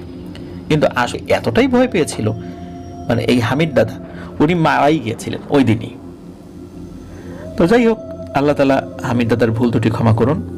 আর রায়হান ভাইয়ের দাদাও উনি 2007 সালে কুরবানিদের পরে মারা গিয়েছেন। আল্লাহ তাআলা উভয়কেই ভুল ত্রুটি ক্ষমা করে দিয়ে জান্নাতুল ফেরদৌসের মেহমান হিসেবে কবুল করুন, এটাই আমরা দোয়া করব। ধন্যবাদ ইয়াসিন ভাই, প্রবাস জীবনে থেকেও চমৎকার একটি ঘটনা আমাদেরকে পাঠিয়েছেন রায়হান ভাইয়ের কাছ থেকে সংগ্রহ করে। রায়হান ভাইও তো এই ঘটনাটা শুনবেন, আর তার জন্য শুভকামনা রইল। প্রিয় লিসেনার্স, চলুন আমরা চলে যাব আমাদের এবারের 93 নং এপিসোডের পরবর্তী আরো একটি নতুন ঘটনায়। প্রিয় লিসেনার্স,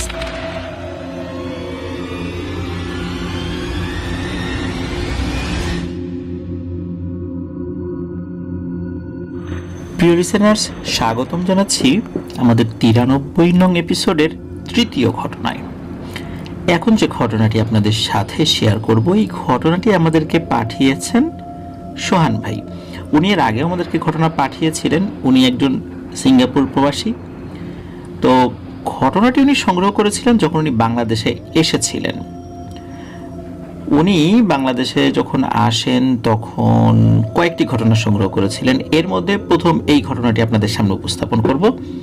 তো ঘটনাটি উনি মূলত যেই জায়গার ঘটনাটি সংগ্রহ করেছেন, এটি হচ্ছে ওনাদের লক্ষ্মীপুর জেলার কমলনগর উপজেলার অন্তর্গত একটি জায়গা। আর ওইখানে ওনার এক বন্ধু আছে, তার নাম হচ্ছে লিয়াকত। তো তার সাথে দেখা করতে এবং ওই এলাকায় উনি ঘুরতে গিয়েছেন, মূলত তখনই ঘটনাটি সংগ্রহ করেছিলেন। সেখানে যাওয়ার পরে তার সাথে উনি তাদের এলাকার নদী দেখতে গিয়েছিলেন। লিয়াকত সাহেবদের বাড়ি সেই নদী অঞ্চলে ছিল, কিন্তু নদী ভাঙনে তা বিলীন হয়ে যায়। নদীর পাশে একটা চায়ের দোকানে ওনারা চা খেতে বসেন। সেখানকার সবাই এই লিয়াকত সাহেবের পরিচিত ছিলেন। যদিও বা এই লিয়াকত সাহেব নদী ভাঙনের পর কমলনগর চলে আসেন, তো চায়ের দোকানে চা খাওয়ার সময় একজন হিন্দু ভদ্রলোকের সাথে কথা হয়, তার নাম হচ্ছে সঞ্জয় দত্ত। মূলত এই সঞ্জয় দত্ত সাহেবই ঘটনাটি বলেছিলেন। তো ওখানে আলাপচারিতার সময় এই সোহান ভাই, উনি এই সঞ্জয় দত্ত যিনি, তাকে জিজ্ঞেস করেন যে কাকা, আপনারা তো এই নদীতেই জীবনের সিংহভাগ সময় কাটিয়ে দিয়েছেন, কখনো কি ভৌতিক ঘটনার সম্মুখীন হয়েছেন? তখন উনি ওই সময়ে একটি ঘটনা বলেন। তো ঘটনার সময়কাল 1980 কি 82 সালের দিকে হবে। এই সঞ্জয় দত্ত তখন ছোট, তখন ওনার বয়স 16 কি 17 বছর। তো এই সঞ্জয় দত্ত, ওনার বাবা, এই দুইজন গ্রামের আরেকজন ব্যক্তি, তার নাম হচ্ছে জহির মিয়া, তার নৌকায় ওনারা মাছ ধরতেন। মূলত ওনাদের নিজেদের নৌকা ছিল না, তো এই জহির মিয়ার নৌকায় মাছ ধরতেন। তো এই যে নদীটা ওই সময়, এখন যে নদীটা রয়েছে ওটা আরো দূরে ছিল, 2 মাইল দূরে ছিল ওই সময়। মূলত সেখানেই এই গ্রামটা ছিল। তো অনেক আগেই তো নদী ভেঙে গেছে, তারপর ওখানে চর পড়েছে, ওগুলো সরকারের খাস জমি হয়ে গেছে। তো জহির মিয়ার 3টি নৌকা ছিল, সেগুলো দিয়ে এই যে সঞ্জয় দত্ত, ওনার বাবা এবং জহির মিয়া মাছ ধরতেন। আর এই জহির মিয়ার একটা মাত্র ছেলে ছিল, তার অন্য কোনো সন্তান ছিল না। এই ছেলের নাম হলো শাহেদ। তার বয়স ওই সময় ছিল 23 কি 24 বছরের মতো। শাহেদ এই জহির মিয়ার একমাত্র ছেলে হবার কারণে তাকে কখনো নদীতে মাছ ধরতে নিয়ে যেতেন না।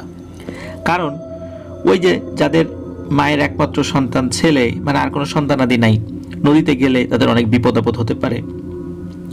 নদীর ভেতরে থাকা ভয়ানক পিশাচগুলো এই এক মায়ের ছেলেদেরকে নিয়ে যেতে চায়। এটা কিন্তু সত্য কথা, প্রিয় লিসেনার্স, আমি কিন্তু বিভিন্ন সময় বলেছি যে এই ধরনের ঘটনা কিন্তু ঘটে। তো যাই হোক, এই সঞ্জয় দত্ত বলেন উনি নিজেও নাকি এই লম্বা চুলওয়ালা নদীর এই পিশাচগুলোকে কয়েকবার দেখেছেন। যাই হোক, মূল ঘটনাতে চলে যাই। তো এই জহির মিয়া তার একমাত্র ছেলে এই শাহেদকে কখনোই নদীতে মাছ ধরতে নিতেন না। আর শাহেদ, এই ছেলেটা রাজমিস্ত্রির কাজ করা শুরু করে।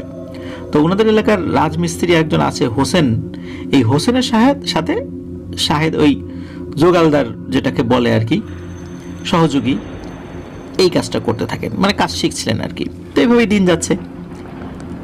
ওনাদের গ্রাম থেকে প্রায় 2 কিলোমিটার দূরে হরিদাসপুর নামে আরেকটি গ্রাম ছিল। সেই গ্রামে একটি পূজা মণ্ডপ ছিল। তো হিন্দু সম্প্রদায়ের লোকেরা সেখানে গিয়ে পূজা অর্চনা করতেন। তো ওখানে সাধারণত যেটা হতো যে এই মহাদেবের পূজা হতো। তো হোসেন মিস্ত্রি সেই পূজা মণ্ডপের কাজ পায়, তাই শাহেদও তার ওস্তাদের সাথে গিয়ে সেখানে কাজ করতে যায় আর কি। তো সেখানে কিছু এই কনস্ট্রাকশনের কাজ ছিল। তো এই রাজমিস্ত্রির কাজটা এই হোসেন মিস্ত্রি পায়। তো তারা সকালে যেত, সারাদিন কাজ করতে, সন্ধ্যার দিকে ফিরে আসতো আর কি। এভাবে তারা বেশ কয়েকদিন কাজ সেখানে করে। কিন্তু শাহেদ লোভে পড়ে একটি মারাত্মক অন্যায় কাজ করে ফেলে। সে তো মন্দিরের ভিতরে ঢোকার সুযোগ ছিল, কারণ হচ্ছে যেহেতু কাজ করছিল। এই মন্দিরে ঢুকে সে কি করেছে, এই মহাদেবের যে মূর্তি, এই হাতের ওইটার হাতের আঙ্গুল একটি স্বর্ণের আংটি ছিল। এই স্বর্ণের আংটিটা এই শাহেদ দেখতে পেয়েছে। যদিও পুরোহিত তাদেরকে আগেই বলে দিয়েছিল যে মন্দিরের ভেতরে অনুমতি ছাড়া প্রবেশ করবা না, কাজ করার দরকার থাকলে উপস্থিত লোক থাকবে তখন, কারণ ওখানে মূল্যবান জিনিস ছিল, মূর্তির গায়ে বেশ স্বর্ণালঙ্কার ছিল। তো এই শাহেদ একদিন বিকেলবেলা মন্দিরের ভিতরে প্রবেশ করে, আর এই হাতের আঙ্গুলে যে আংটিটি আগে দেখেছিল, এই আংটিটি খুলে নেওয়ার চেষ্টা করে। কিন্তু খুলতে না পেরে সে কি করেছে, তার হাতে থাকা একটা হাতুড়ি দিয়ে এই মূর্তির হাতের যে কবজি, এই কবজির ওখান থেকে ভেঙে সে তার যে ব্যাগ আছে ব্যাগের মধ্যে ভরে নিয়ে চলে গেছে। চিন্তা করছে বাড়িতে এসে এই হাতটি ভেঙে ফেলে এই আংটিটা নিয়ে নেবে আর বাজারে নিয়ে বিক্রি করবে। কিন্তু এটা ছিল তার জীবনের খুব চরমতম একটা ভুল, যা তার জীবনে একটা দুর্বিষহ একটা ব্যাপার ডেকে নিয়ে এসেছিল। তো সে বাড়িতে এসে ওই হাতটি কি করেছে, সে তার ট্রাঙ্কের মধ্যে লুকিয়ে রেখেছে। সে চিন্তা করলো রাত্রে যখন সবাই ঘুমিয়ে পড়বে তখন লুকিয়ে হাত থেকে আংটিটা খুলে নিয়ে পরের দিন বাজারে বিক্রি করে ফেলবে। স্বাভাবিকভাবে সে পরের দিন মন্দিরের কাজে গিয়েছিল, গিয়ে দেখে সেখানে হুলস্থুল কাণ্ড। অনেক মানুষ সেখানে, সবার মাঝখানে পুরোহিত। পুরোহিত সবাইকে শান্ত করার চেষ্টা করে।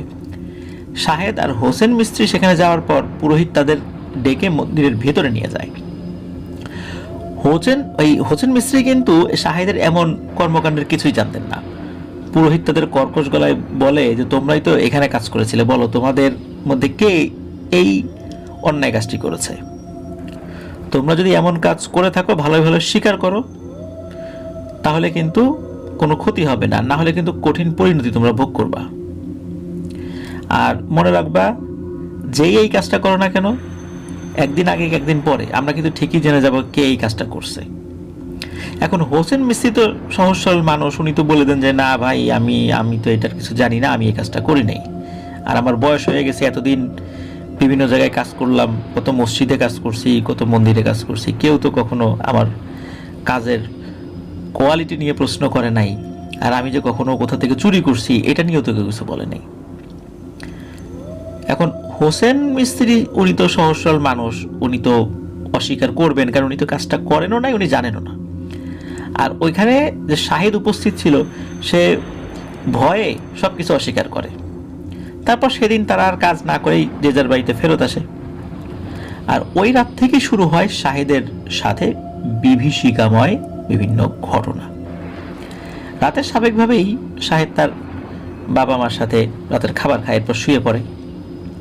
হঠাৎ গভীর রাত্রে শাহেদের ঘুম ভেঙে যায়। তার মনে হলো কেউ তার নাম ধরে ডাকছে। তো সে কান খাড়া করে শোনে যে বাসার বাইরে থেকে কেউ তার নাম ধরে ডাকছে। সে কিছুই বুঝে উঠল না। কৌতূহল হয়ে সে দরজা খুলে বাইরে বের হয়ে আসে যে কে ডাকলো সেটা দেখার জন্য। সে দেখে যে পুরোহিত সে বাইরে দাঁড়িয়ে আছে আর বলছে, শাহেদ, আমি কিন্তু জেনে গেছি তুই এই কাজটা করেছিস। তুই যেভাবে এই মূর্তির হাতটা নিয়ে এসেছিস, ঠিক সেভাবেই তোর হাতকেও কিন্তু ওরা নিয়ে যাবে। এ কথা বলার পর হঠাৎ পুরোহিতের মুখের এক পাশ কাপড় দিয়ে যে ঢাকা ছিল আর এক পাশ খোলা ছিল, এই এক পাশ সরে যায়। আর তখন শাহেদ দেখতে পায় যে পুরোহিতের মুখের এক পাশ পুড়ে মাংস খসে দাঁতের মাড়ি দেখা যাচ্ছে। এটা দেখে তো সাহেব ভয় পেয়ে এক লাফে ঘরের ভিতরে চলে এসে দরজা বন্ধ করে দেয়। সেই রাতের ভয়ে ঘুমাতে পারে না। পরের দিন গিয়ে আবারও রাতের বেলা শাহেদের ঘুম ভেঙে যায়। শাহেদ দেখে তার বিছানার পাশে বিশাল দেহের এক মানুষের মতো কিছু একটা। মোটা তার শরীর, কালো কুচকুচে মনে হচ্ছে, আর মনে হচ্ছে টপ টপ করে তেল জাতীয় কিছু একটা পড়ছে। আর তার ঠিক পেছনেই পুরোহিত দাঁড়িয়ে আছে। আর পেছন থেকে পুরোহিত বলে ওঠে, শাহেদ, তুই কি করেছিস তার ফল কিন্তু বুঝতে পারবি। এ কথা বলার পর ওই মোটা আকৃতি সেই বিশাল দেহের অবয়বটি সাহেবকে ঘাড় ধরে বিছানা থেকে টেনে ওঠায় সজোরে মাটিতে মারে এক আছাড়। শাহেদ তো ব্যথায় চিৎকার করে ওঠে। পাশের রুম থেকে শাহেদের বাবা মা বেরিয়ে আসে, এসে দেখে শাহেদ মাটিতে পড়ে আছে। শাহেদের অবস্থা ভালো না, খুব ব্যথা পেয়েছে। তারা তাকে উঠে বিছানায় বসায় এবং জানতে চায় কি হয়েছে। তখন শাহেদ মাত্র যে ঘটনাটি ঘটেছে সেই ঘটনাটি খুলে বলে যে সে কি দেখেছে আর কি হয়েছে। তারা শুনে বলে যে, শাহেদ, তুই তো ভুলভাল দেখেছিস, ঘুমিয়ে পড়। আর তারা চিন্তা করে এক বাবার এক ছেলের সাথে অনেক সময় এই ধরনের ভয়ানক ঘটনা ঘটতে পারে, কিন্তু তারা এই বিষয়টা চিন্তা করেছে, ওইভাবে গুরুত্বের সাথে নেয় নাই। তো এগুলো বলে তারা স্বাভাবিকভাবেই আবার তাদের রুমে চলে যায়। কিন্তু শাহেদ যে অপরাধটি করেছে এই কথা কাউকে তখনও বলেনি। আর এই যে আচার খাওয়ার কারণে শাহেদ কিন্তু হাতে এবং ঘাড়ে খুব ব্যথা পেয়েছিল, এবং শাহেদ বুঝতে পেরেছিল যে সেই অবয়ব এখনো বাইরেই ঘোরাফেরা করছে। পরদিন বিকালে শাহেদ একটা দোকানে বসা ছিল। তখন সেই মন্দিরের পুরোহিত আসে তার কাছে। তাকে খুব নীরবে একপাশে ডেকে নিয়ে বলে যে, শাহেদ, তুমি যে কাজটি করেছো আমি কিন্তু বুঝতে পেরেছি। তুমি কিন্তু অনেক বড় ভুল করেছো। এখনো কিন্তু সময় আছে। তুমি যে কাজটি করেছো এই জিনিসটা স্বীকার করো, আর যেটা তুমি সাথে করে নিয়ে গেছো এটা ফেরত দাও। তা না হলে কিন্তু তোমার অনেক বড় ক্ষতি হবে, এবং কি ক্ষতি হবে তুমি নিজেও কিন্তু বুঝতে পারবে না, এবং সারা জীবন তুমি কপাল চাপড়ালেও এই ক্ষতির কিন্তু ক্ষতিপূরণ হবে না। শাহেদ তখনও পুরোহিতের কাছে ব্যাপারটা শুধু অস্বীকার করে তাই না, পুরোহিতকে বেশ 2-4টি কথাও শুনিয়ে দেয়, মানে চোরের মার বড় গলা যেটা আর কি, ওই আর কি। পুরোহিত শাহিদের ব্যবহারে খুব মনে কষ্ট পায় এবং রাগ করে ওখান থেকে চলে যায়। সন্ধ্যা হয়ে আসলে শাহিদ বাড়ির দিকে রওনা করে। দোকান থেকে শাহিদের বাসা খুব বেশি দূরে ছিল না। কিছু পথ যাওয়ার পর শাহিদ দেখতে পায় গাছের নিচে ওই যে রাতের দেখা যে অবয়বটা, ওই অবয়বটা দাঁড়িয়ে আছে। ওটা দেখে শাহিদ পেছনে ঘুরে দৌড় দেবে, তখনই কিছু একটা তার পা জড়িয়ে ধরে আর শাহিদ মাটিতে পড়ে যায়। শাহিদ বুঝতে পারে একটা সাপ তার পা পেঁচিয়ে ধরেছে। আর ওই সময় ওই অবয়বটা শাহিদকে মাটি থেকে তুলে সজোরে মারে এক লাথি। এত জোরে লাথি মেরেছিল এবং লাথিটা মেরেছিল পেটে। শাহিদ দুপুরবেলা যে খাবার খেয়েছিল, মানে পেটে লাথি খেয়ে সব বমি করে বের করে দেয় এবং সে চিৎকারও দিতে পারছে না।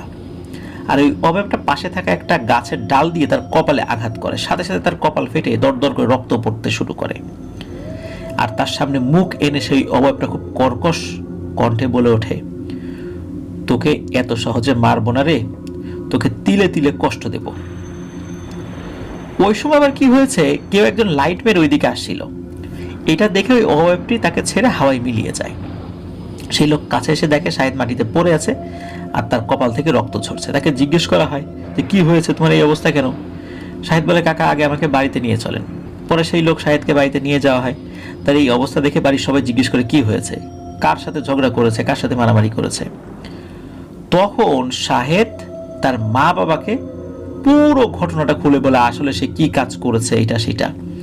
তার এই সব কথা শুনে তার মা বাবা খুব রেগে যায়। বিশেষ করে তার বাবা বলে যে আমি এত বছর এই গ্রামে আছি, গরিব মানুষ হইলেও কারো কোনো ক্ষতি করছি এটা তো মনে পড়ে না, কারো কোনো জিনিস চুরি করছি কেউ বলতে পারবে না, তুই এই কাজটা কিভাবে করলি? মন্দিরের একটা জিনিস, অন্য ধর্মাবলম্বীদের উপাসনালয়ের একটা জিনিস তুই এইভাবে নিয়ে আসলি, এই কাজটা কি ঠিক হয়েছে? তুই নোংরা কাজটা কেন করলি? এই বলে তাকে তো খুব বকাঝকা করতে থাকে। এখন বলে যে যা এখনই ওই ট্রাঙ্কটা খোল, ট্রাঙ্কটা খুলে ওই জিনিসটা নিয়ে আয়, এখন তোর সাথে মন্দিরে যাব, এই জিনিসটা ফেরত দিয়ে আসবো আর ওই পুরোহিতের কাছে মাপ চাই আসবি। কি আর করা, শাহেদ সেই ট্রাঙ্কটা খোলে, কিন্তু খুলে দেখে ওই ট্রাঙ্কের ভিতরে ওই মূর্তির হাতটা নাই। এটা দেখে তার বাবা বলে তুই পাগল হয়ে গেছিস, আর তুই যদি ওই জিনিসটা নিয়েই আসতি এখানে ওই হাতটা কই? যেহেতু হাতটা ওখানে ছিল না মূর্তির মধ্যে, ওই ট্রাঙ্কের মধ্যে, ট্রাঙ্কটা তালা মারা ছিল, এটা দেখে শাহেদ আরো ভয় পেয়ে যায়, কারণ সে জানতো যে এই হাতটা সে এখানেই রেখেছে। সেই রাত্রে শাহেদের কপালে ব্যান্ডেজ করা হয়। সবাই রাত্রে যথারীতি ঘুমিয়ে পড়ে। শাহেদের মাথার আঘাত অতটা গুরুতর ছিল না। তো রাতের কোনো এক সময় শাহেদের মায়ের ঘুম ভেঙে যায়। তিনি শুনতে পান বাইরে কিসের জন্য ধস্তাধস্তি হচ্ছে। তিনি বাইরে এসে লাইট মেরে দেখে শাহেদ একটা গাছকে শক্ত করে জড়িয়ে ধরেছে আর মনে হচ্ছে কিছু একটা শাহেদকে টেনে নিয়ে যাবার চেষ্টা করছে এবং শাহেদ প্রাণপণে গাছটিকে জড়িয়ে ধরে রেখেছে। এটা দেখে তার মা তো চিৎকার করে ওঠে, আর তার মায়ের চিৎকার শুনে শাহিদের বাবারও ঘুম ভেঙে যায়। সেও বেরিয়ে এসে দেখে শাহিদের একই অবস্থা, ওইভাবে সে জোর করে ধরে আছে। তো দুইজনই দেখার পর তখন শাহেদ ওই প্রাণপণে যে গাছটি জোরে ধরিয়ে রেখেছিল, মনে হচ্ছে শাহেদের পেছনে যে একটা টান শাহেদ অনুভব করছিল, এখন সে টানটি আর অনুভব করছে না। শাহেদ অজ্ঞান হয়ে ওখানে পড়ে যায়, মুখ দিয়ে ফেনা ছড়তে থাকে। এরপর থেকে শাহেদ আর কোনো কথা বলছে না, সহজে একবারে চুপ হয়ে যায়। সারাদিন একদিকে তাকিয়ে থাকে আর মাঝে মাঝে ভয়ে কেঁপে ওঠে। কিছু একটা দেখে মনে হচ্ছে সে খুব ভয় পাচ্ছে, এরকম একটা অবস্থা। এরপরে শাহেদের বাবা এই জহির মিয়া আর ওই হোসেন মিস্ত্রি, যিনি মানে হোসেন মিস্ত্রি শাহেদের যিনি মানে ওস্তাদ আর কি, উনি মন্দিরের পুরোহিতের কাছে যান। এরা দুইজন আর কি টোটাল কি হয়েছে এটা জানানোর জন্য। তো পুরোহিত তাদের সাথে কোনো কথা বলবেন না বলে সাফ জানিয়ে দেন এবং তাদেরকে চলে যেতে বলেন। শুধু এতটুকু বলেন যে তোমার ছেলে যে অন্যায় কাজটা করেছে এর শাস্তি সে পাবেই। এদিকে দিন যেতে থাকে আর শাহেদের শরীরের খুব অবনতি হতে থাকে। সে অস্বাভাবিকভাবে শুকিয়ে যেতে থাকে আর তার শরীরের যে স্কিনটা কালো হয়ে যেতে থাকে আর কি। হঠাৎ কেউ যদি শাহেদের দিকে তাকায় সে ভয় পেয়ে যাবে, এমন একটা অবস্থা তৈরি হয়। তো একদিন শাহেদের বাবা জহির মিয়া ভালো একজন কবিরাজ নিয়ে আসে। মূলত এই জহির মিয়া শ্যালক সেই এই কবিরাজের খবর দিয়েছিল। তো কবিরাজ তার বাড়িতে ঢোকা মাত্র দাঁড়িয়ে যায় আর বলে, এই তোরা আমাকে কোথায় এনেছিস? এই বলে কবিরাজ সেই বাড়ির সীমানার বাইরে চলে আসে। কবিরাজ বলে, এই বাড়ির চারপাশে শুধু রক্ত আর রক্ত দেখতে পাচ্ছি, মাটিতে পা দেওয়ার মতো কোনো জায়গাই নেই।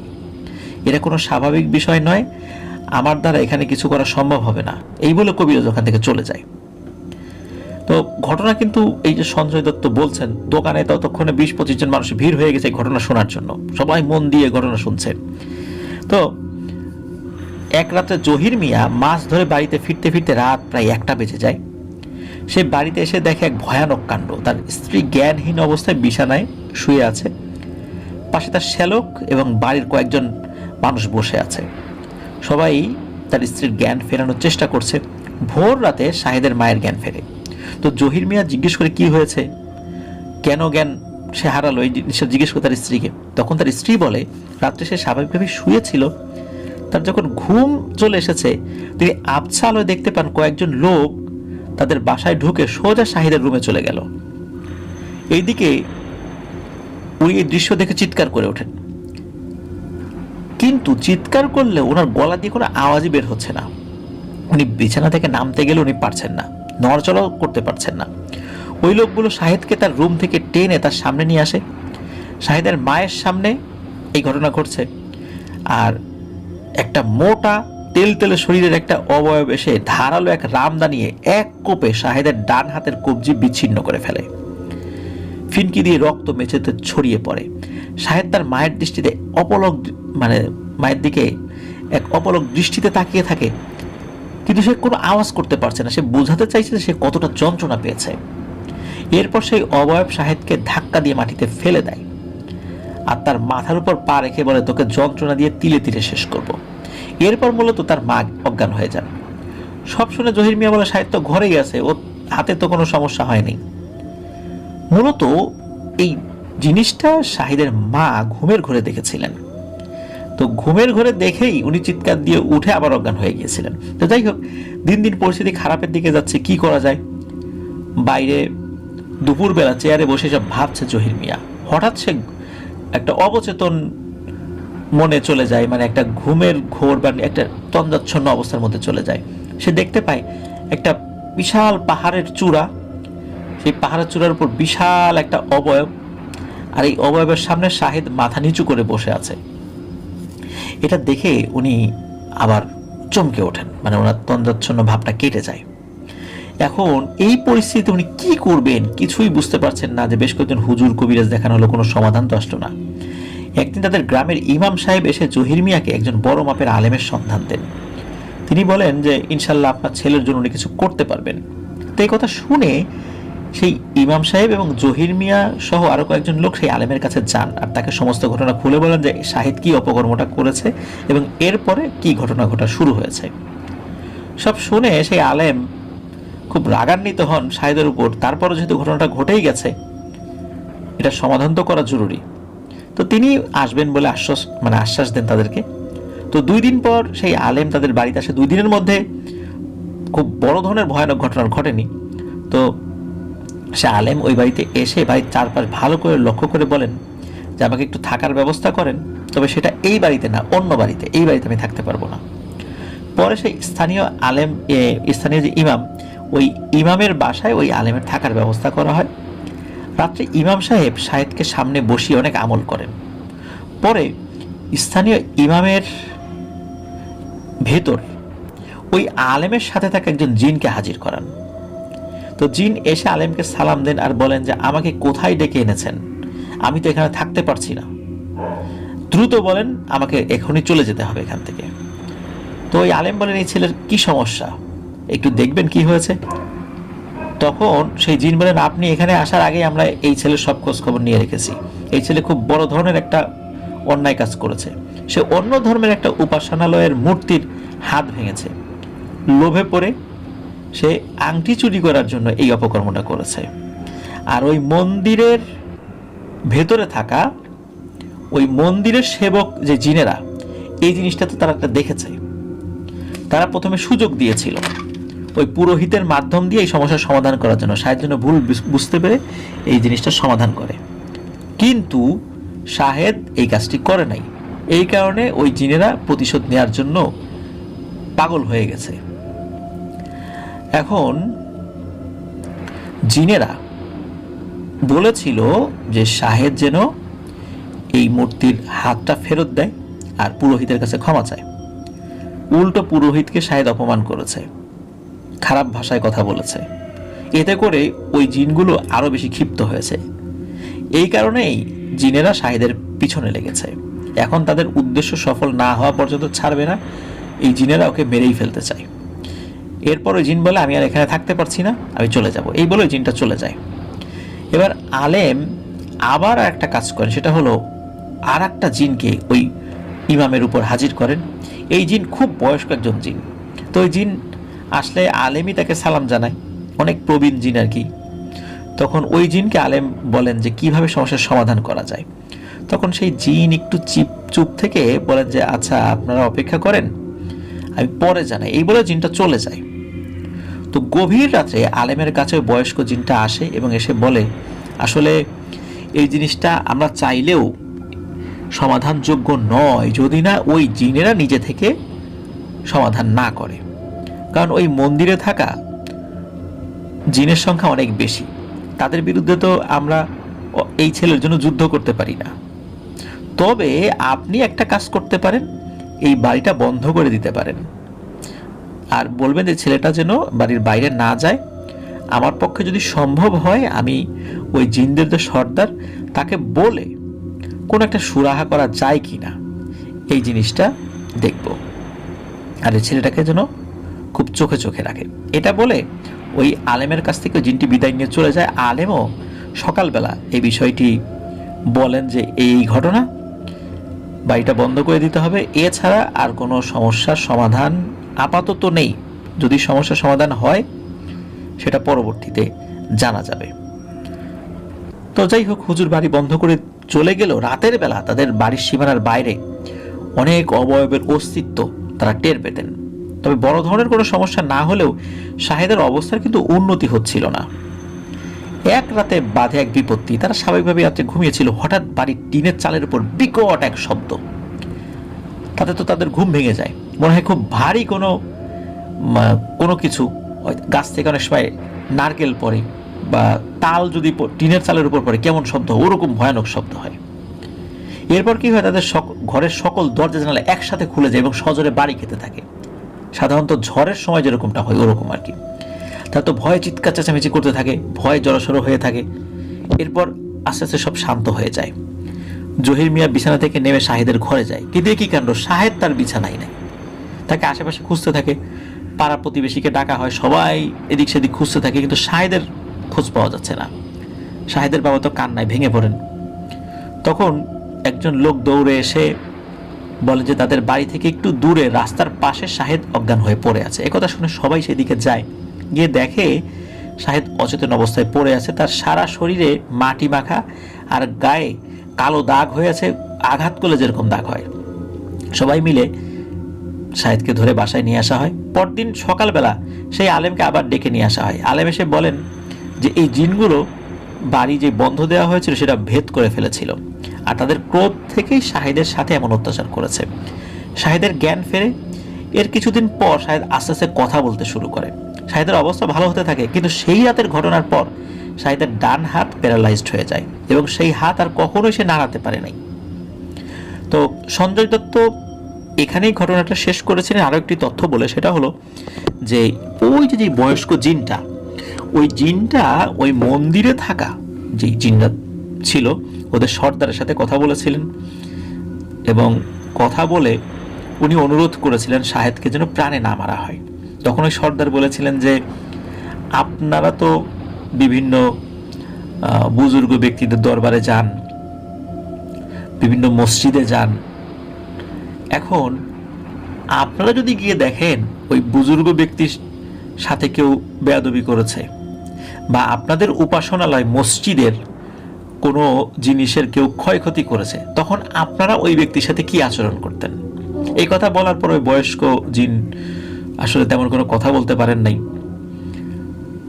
তখন ওই জিনটা বলে যে শাহেদকে তো আমরা সুযোগ দিয়েছিলাম, কিন্তু সে এই সুযোগের সদ্ব্যবহার না করে, সে নিজের ভুল বুঝতে না পেরে উল্টো সে পুরোহিতকে অপমান করেছে। এই জিনিসটা তো আমরা মেনে নিতে পারি না।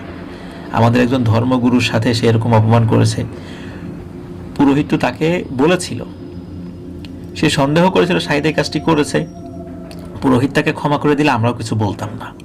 কিন্তু সে পুরোহিতকে অপমান করা মানে আমাদেরকে অপমান করা, এবং সে ওই পাপ কাজের উপর বা এই যে চুরি যে কাজটি করেছে এইটার উপরে আরো দৃঢ় থাকা। তাকে যদি কোনো শাস্তি না দেওয়া হয় সে ভবিষ্যতে আরো অপকর্ম করত, সে অন্য জায়গায় কাজ করতে যেত, সেখানেও চুরি করত। এই জন্য তাকে শাস্তি দেওয়ার জন্য আমরা দৃঢ় প্রতিজ্ঞ ছিলাম। এখন যেহেতু আপনি অন্য ধর্মের একজন বয়স্ক জিন, আপনিও আপনাদের উপাসনালয়ে সবসময় আসা যাওয়া করেন, আপনিও আপনাদের উপাসনালয়ের খেদমতে থাকেন, যেহেতু আপনি আসছেন, আপনার সম্মানে এতটুকু কাজ করতে পারি, সেটা হলো শাহেদকে প্রাণে মারবো না। কিন্তু আপনি ওই বাড়ি নতুন করে আর বন্ধ করতে যাবেন না, আর বন্ধ করার কোনো বুদ্ধি দিবেন না, এটা ওই জিনকে বলে দেয়। তখন জিন বলে আচ্ছা ঠিক আছে, ওকে প্রাণে মারবেন না। তখন মূলত ওই জিনেরা ওর বাড়ির বন্ধনীটা ভেদ করে ফেলে এবং শাহেদকে চিরতরে তার একটা হাত প্যারালাইজড করে দেয়, কিন্তু ওকে প্রাণে মারে নাই। ওই বয়স্ক জিনের অনুরোধে ওই জিনেরা, যেহেতু তারাও তাদের ধর্মের উপাসনালয়ের সেবক খেদমতে আছে, এই জন্য ওই সম্মানে শাহেদকে প্রাণে না মেরে শুধু এক হাত প্যারালাইজড করে দিয়েছিল। তো এটি ছিল ঘটনা। প্রিয় লিসেনার্স, আমরা সবসময় একটা কথা বলি, সেটা হলো যে যারা যেই ধর্মই পালন করুন তাদের ধর্মের বিধিবিধানগুলো খুব ভালোভাবে পালন করুন, এটাই আমরা সবসময় কামনা করব। আর আমাদের দ্বারা অন্য ধর্মের কোনো উপাসনালয় হোক, কোনো ব্যক্তি হোক বা যেটাই হোক না কেন, তাদের জন্য কোনো ক্ষতি সাধিত না হয়, এই জিনিসটা আমরা মাথায় রাখবো। জিনের ভয়ে ক্ষতি করব না, বিষয়টা এরকম নয়। বিষয়টা হচ্ছে যে সত্যিকারের ধার্মিক কোনো ব্যক্তি, সত্যিকার অর্থে তিনি যদি ধার্মিক হন, তিনি কখনোই অন্য ধর্মের কোনো ব্যক্তিকে আঘাত করে কোনো কথা বলবেন না, তার উপাসনালয়ে আঘাত করবেন না। এই জিনিসটা কিন্তু মাথায় রাখতে হবে। যদি কেউ এই কাজটা করেন তাহলে বুঝতে হবে যে উনি সত্যিকার অর্থে ধার্মিক নন। এই জিনিসটা মাথায় কিন্তু আমাদের খুব ভালো করে বসিয়ে নিতে হবে, কারণ প্রত্যেকটা মানুষের তার নিজ নিজ ধর্ম পালন করার স্বাধীনতা রয়েছে, তারা তাদের মতো করে ধর্ম পালন করবেন, এটা বাধা দেওয়ার সুযোগ কারো নাই। এটা যেন আমরা ভুলে না যাই। আর আমরা সবসময় বলেছি আমাদের এই after the horror world channel একটি অসাম্প্রদায়িক চ্যানেল। আমরা সব ধরনের ঘটনা প্রচার করার চেষ্টা করি এবং সেই ঘটনার মধ্যে বিভিন্ন মেসেজগুলো আমরা আমাদের লিসেনারদেরকে দেওয়ার চেষ্টা করি। তো এই ঘটনার মেসেজ কিন্তু এটাই ছিল যে আমরা কেউ কখনো এই কাজটি করব না। আমরা অনেক সময় দেখতে পাই যে আমাদের মুসলিম ভাইয়েরাই মসজিদে জুতা চুরি করছেন, মসজিদের বিভিন্ন ক্ষতি সাধন করছেন, ফ্যান চুরি করছেন, এটা সেটা। আবার দেখা যাচ্ছে যে ওই মন্দিরেও অনেক সময় হিন্দু ভাইয়েরাও কিন্তু সেই মন্দিরে থাকা বিভিন্ন মূল্যবান জিনিসগুলো চুরি করছেন। এখন একটা কথা আছে, চোরে না শুনে ধর্মের কাহিনী। তো যারা এই কাজ করবেন তাদের পরিণতি কি হবে সৃষ্টিকর্তা জানেন। যারা এই কাজ করবেন তাদের পরিণতি আসলেই ভয়াবহ হবে। জিনেরা যদি শাস্তি নাও দেয়, সৃষ্টিকর্তার শাস্তি তো রয়েছে, তাই না? এটা কিন্তু হবে। এই জন্য আমরা বিষয়গুলো মাথায় রাখবো। আমি জানি যারা সত্যিকার অর্থে চোর, এই সমস্ত নীতি কথা তাদেরকে বলে কোনো লাভ হবে না, কিন্তু তারপরেও আমরা আমাদের কথাগুলো তো বলেই যাব ইনশাআল্লাহ। প্রিয় লিসেনার্স, আশা করছি ঘটনাটি আপনাদের ভালো লেগেছে। ধন্যবাদ সোহান ভাই, সিঙ্গাপুর থেকে দেশে এসে ঘটনাটি সংগ্রহ করেছেন। আর সঞ্জয় দত্ত উনি আরও একটি ঘটনা, ভয়ানক একটি ঘটনা বলেছিলেন, এটি পরবর্তীতে আমরা ইনশাআল্লাহ প্রিয় লিসেনার্স আপনাদের সামনে উপস্থাপন করব। চলুন আমরা চলে যাব আমাদের এবারের এপিসোডের পরবর্তী আরও একটি নতুন ঘটনায়। প্রিয় লিসেনার্স, স্বাগত।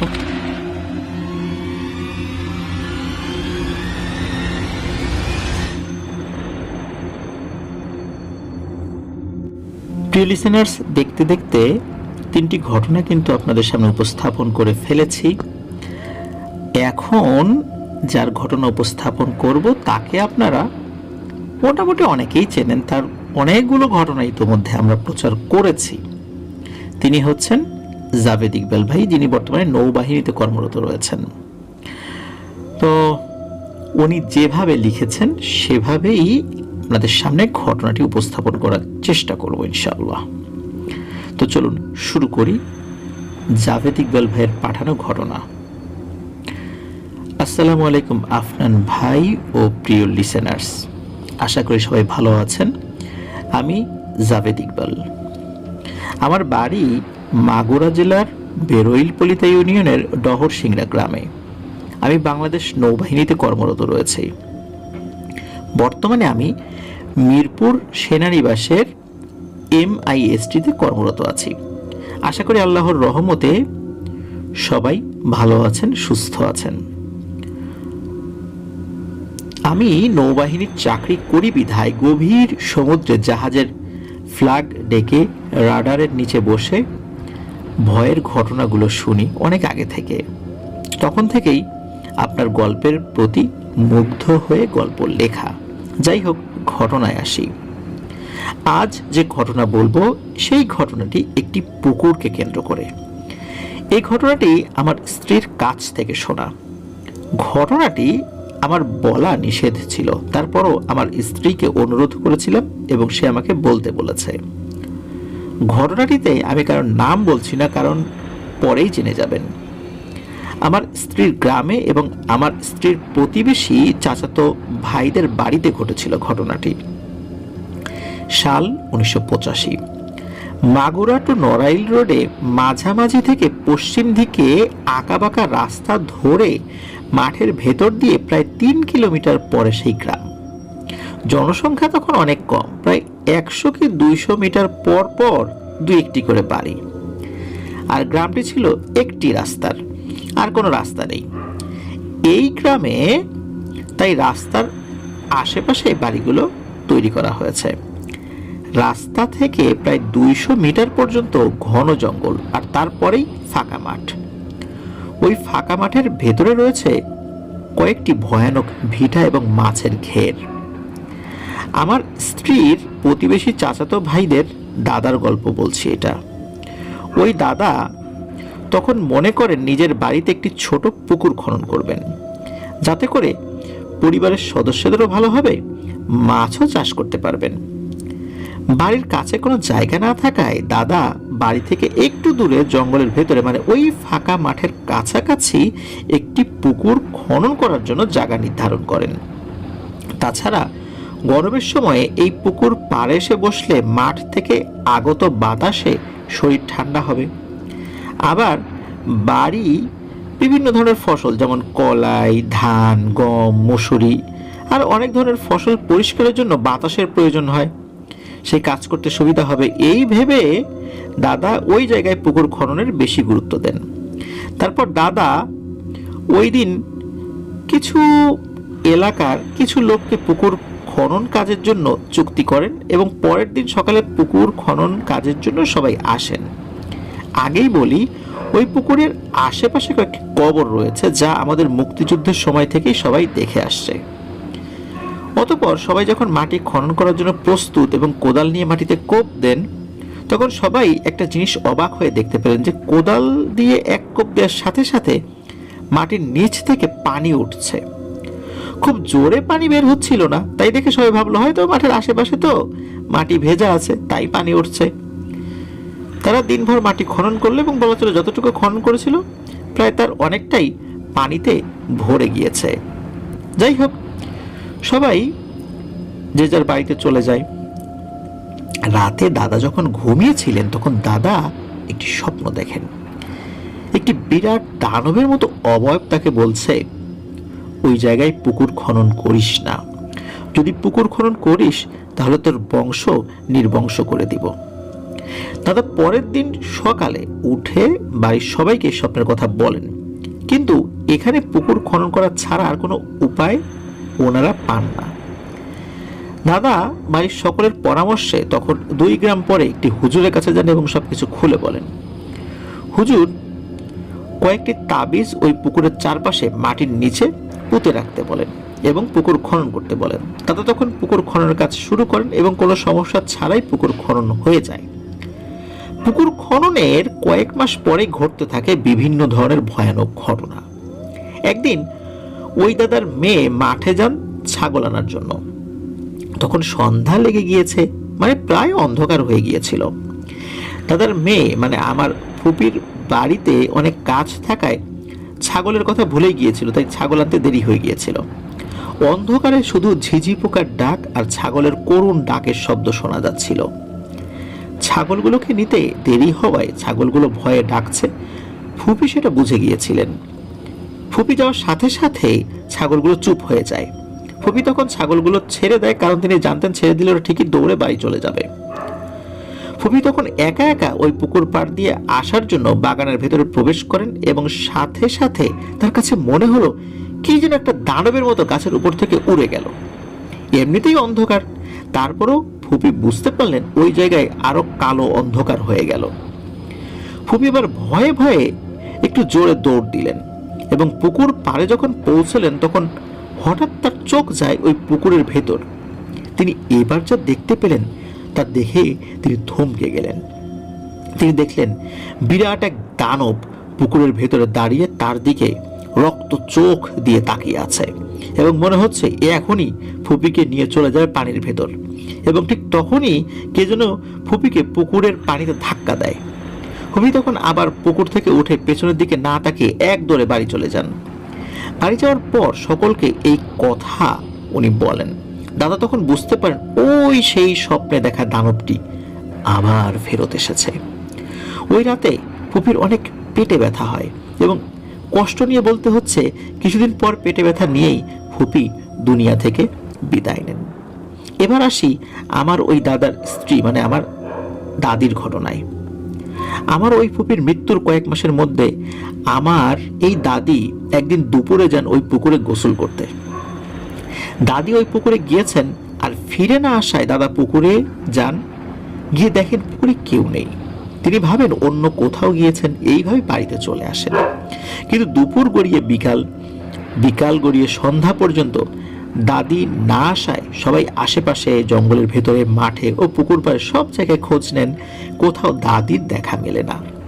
হঠাৎ রাত আনুমানিক 9টার সময় সবাইকে হতবাক করে দিয়ে দাদি ফেরত আসেন বাড়িতে। বাড়ি এসে দাদাকে তিনি সব ঘটনা খুলে বলেন, তার সাথে যা যা ঘটেছিল দুপুর থেকে রাত পর্যন্ত। তিনি বলেন, আমি দুপুরে গোসলের জন্য ঘাটে যাই। হালকা বৃষ্টি হচ্ছিল তখন। আমি একটু পুকুরের আশেপাশে ঘুরে ওই মাঠের পাশে যাই, কারণ দেখি বৃষ্টির পানি কতটুকু হয়েছে।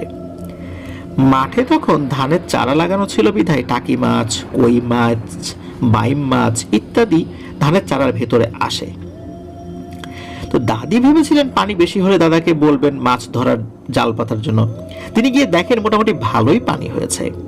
তিনি যখন ফিরে পুকুর পাড়ে আসছিলেন, বাগানের ভেতর দিয়ে তিনি দেখেন হঠাৎ প্রচুর পরিমাণে ঝড় উঠেছে। ঝড়ে বাগানের বড় বড় সব মেহগনি গাছগুলো যেন ভেঙে যাবে, আর গাছগুলো পুকুরের চারপাশ থেকে হেলে মনে হচ্ছিল পুকুরকে ঘিরে রেখেছে। কিন্তু দাদির চোখ যখন পুকুরের ভেতরে যায়, তিনি দেখেন পুকুরের পানি ঠিকই আছে। হালকা বৃষ্টি হলে পানি যেমন স্থির থাকে ঠিক তেমনই আছে। ঝড় হলে তো পানিতে ঢেউ হওয়ার কথা। কিন্তু এইবার এই দেখে ভয়ে দৌড় দেন পুকুরের পাড় দিয়ে বাড়ির দিকে এবং দৌড়াতে দৌড়াতে তিনি পা পিছলে পুকুরের ভেতরে পড়ে যান এবং তিনি বুঝতে পেরেছেন কে যেন তার পা ধরে টানতে টানতে পুকুরের মধ্যেখানে নিয়ে যাচ্ছে এবং পুকুরের মধ্যে নিয়ে সাথে সাথেই পানির নিচে নিয়ে যায়। পানির নিচে যাওয়ার পর দাদি দেখেন ওইখানে একটা বিরাট মাঠ। মাঠের আশেপাশে অনেকেই কাজ করছে, আর যারা কাজ করছে তাদের তুলনায় দাদি একটা ছোট বাচ্চা মাত্র, কারণ সবাই ছিল দানব আকৃতির। দাদি এই দেখে ভয়ে চিৎকার চেঁচামেচি শুরু করেছে। কিছু লোক দূরে দূরে দেখা যাচ্ছে এক জায়গায় জড়ো হয়ে কি যেন করছে। দাদিকে কয়েকজন মিলে একটি খুঁটিতে বেঁধে রেখেছে। কেউ দাদির সাথে কথা বলছে না। দাদি কারোর সাথে কথা বলার চেষ্টা করেও পারছেন না। অনেক সময় ধরে দাদি কান্নাকাটি করে কোনো লাভ হবে না ভেবে চুপ হয়ে যান। হঠাৎ দাদি চোখ বুঝতেই ঘুমিয়ে গেলেন। ঘুমানোর ভেতরে একজনের চিৎকার শুনে দাদির ঘুম ভাঙলো এবং চোখ মিললেই লম্বা দানব আকৃতির একজন দাদির কাছে আসলো এবং দাদিকে অতি রাগান্বিত কণ্ঠে বলল, আমি তোর স্বামীকে এই জায়গায় পুকুর খনন করতে নিষেধ করেছিলাম, তোর স্বামী আমার কথা শোনে নাই, আমার কথা না শোনার কারণে তোর মেয়েকে মেরেছি, এবার তোকে মারবো, তারপর আরো মারবো। এই বলে দাদিকে একটি জোরে চড় মারেন এবং দাদি অজ্ঞান হয়ে যান।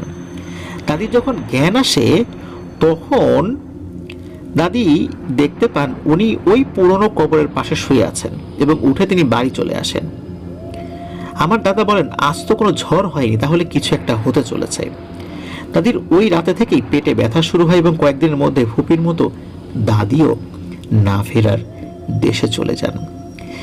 এবার আসি ওই বাড়ির আর একজন ফুপির ঘটনায়। এই ফুপি হলো আমার ওই দাদার ভাইয়ের মেয়ে। সে এক সন্ধ্যায় তার হাঁসগুলো গণনা করে হাঁস রাখা যে ঘর আছে বা খোপ আছে সেখানে উঠাচ্ছিল। সে সবগুলো গণনা করে দেখলো দুটি হাঁস এখনো বাড়ি আসে নাই। যাই হোক, ফুপি তখন তাড়াতাড়ি করে পুকুর পাড় দিয়ে মাঠের ভেতরে খুঁজতে গিয়েছিলেন যে হাঁস আছে কিনা।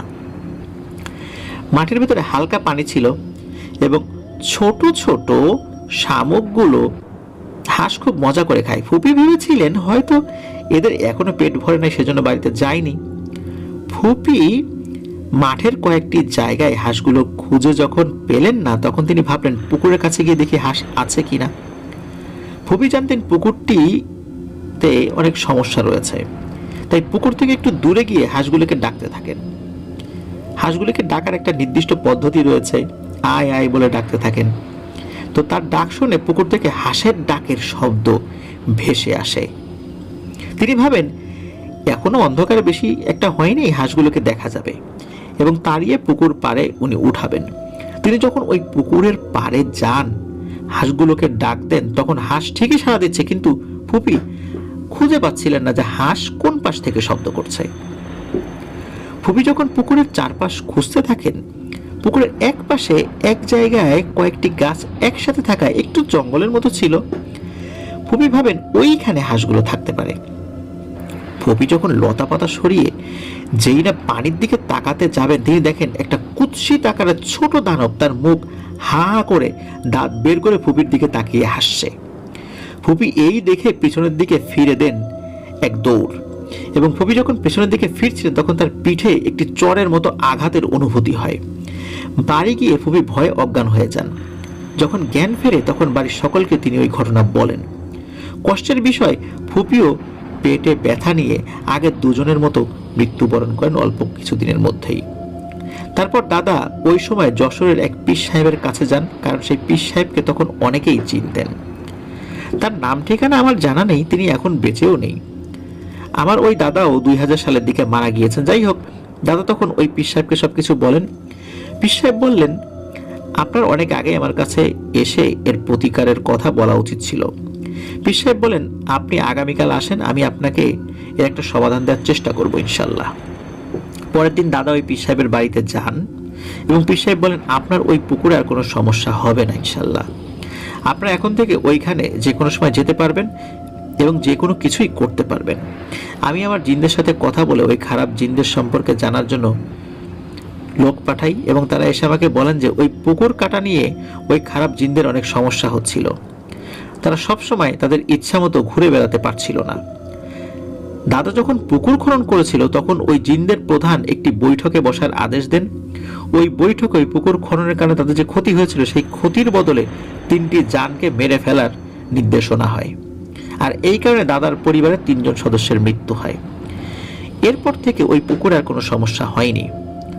গরমের সময় প্রায় সব সময় এখানে মানুষ থাকে। বর্তমানে গ্রামে বিদ্যুতের যে অবস্থা, তাই গ্রামের মানুষ খোঁজে কোন পুকুর পাড় অথবা ফাঁকা মাঠে গাছের নিচে, কারণ বিদ্যুৎ চলে গেলে মানুষ সেখানে গিয়ে একটু বিশ্রামের জন্য যায়, বাতাসের জন্য যায়।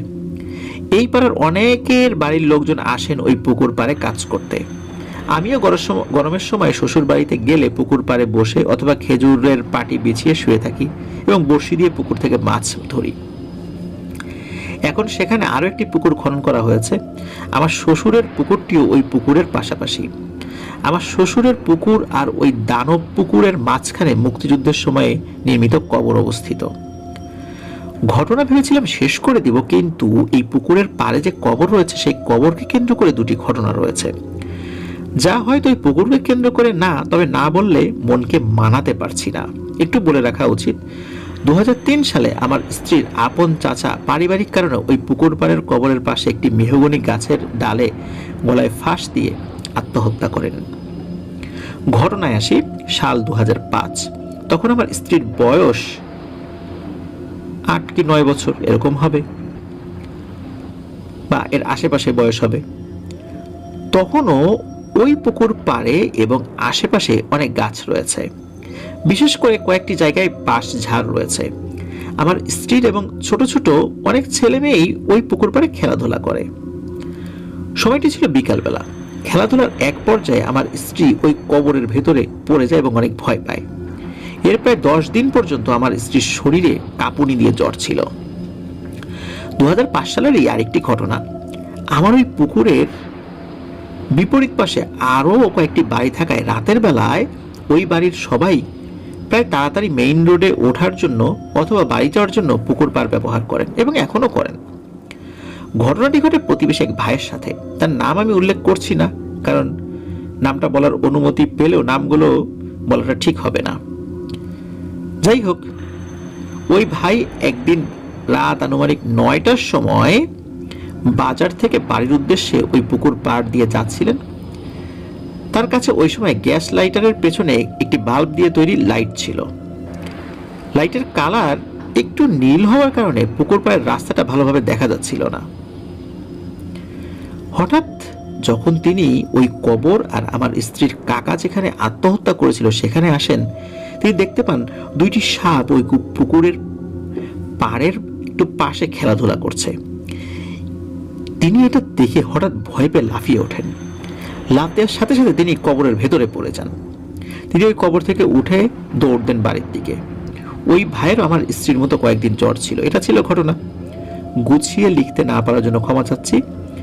আমার জন্য সবাই দোয়া করবেন। আসসালামু আলাইকুম। অসংখ্য ধন্যবাদ জাভেদ ইকবাল ভাইকে। দারুণ একটি ঘটনা আমাদের সাথে শেয়ার করেছেন উনি। বিভিন্ন সময় দারুণ দারুণ ঘটনাই আমাদেরকে পাঠান। অধিকাংশ সময় গ্রাম কেন্দ্রিক চমৎকার ঘটনা উনি আমাদেরকে পাঠিয়ে থাকেন। আর গ্রামের ঘটনা শুনতে কার না ভালো লাগে। আমার নিজের কাছেও শুনতে ভালো লাগে, বলতেও ভালো লাগে। আমার ধারণা আমাদের অধিকাংশ লিসেনারদের কাছে গ্রামের ঘটনা খুবই ভালো লাগে। প্রিয় লিসেনার্স, আবারও একটি তথ্য জানাতে চাই, সেটা হলো আপনাদের পাঠানো ঘটনাবলী নিয়ে কিন্তু এবার অমর একুশে বইমেলায় আমরা ভয়ের শিহরণ শিরোনামে একটি বই প্রকাশ করেছিলাম। বইটি প্রান্ত প্রকাশন থেকে প্রকাশিত হয়েছিল। বইমেলা শেষ হয়ে গেলেও রকমারিতে কিন্তু বইটি রয়েছে। আপনারা রকমারিতে গিয়ে বইটি অনায়াসেই অর্ডার করে ফেলতে পারেন। খুব সহজ। গুগলে গিয়ে যদি রকমারি সার্চ করেন বা কারো কাছে রকমারি অ্যাপস থাকে তাহলে তারও সহজ। আর গুগলে গিয়ে সার্চ করলে রকমারি.com চলে আসবে। সেই লিঙ্কে ঢুকে একটা সার্চ অপশন আছে, সেখানে কি আমাদের এই বইয়ের নাম যেটা ভয়ের শিহরণ, এটি যদি লেখেন সাথে সাথেই সামনে চলে আসবে। তখন বইটি আপনারা অর্ডার করতে পারবেন। প্রিয় লিসেনার্স, চলুন আমরা চলে যাব আমাদের এবারের 93 নং এপিসোডের পরবর্তী আরও একটি নতুন ঘটনায়।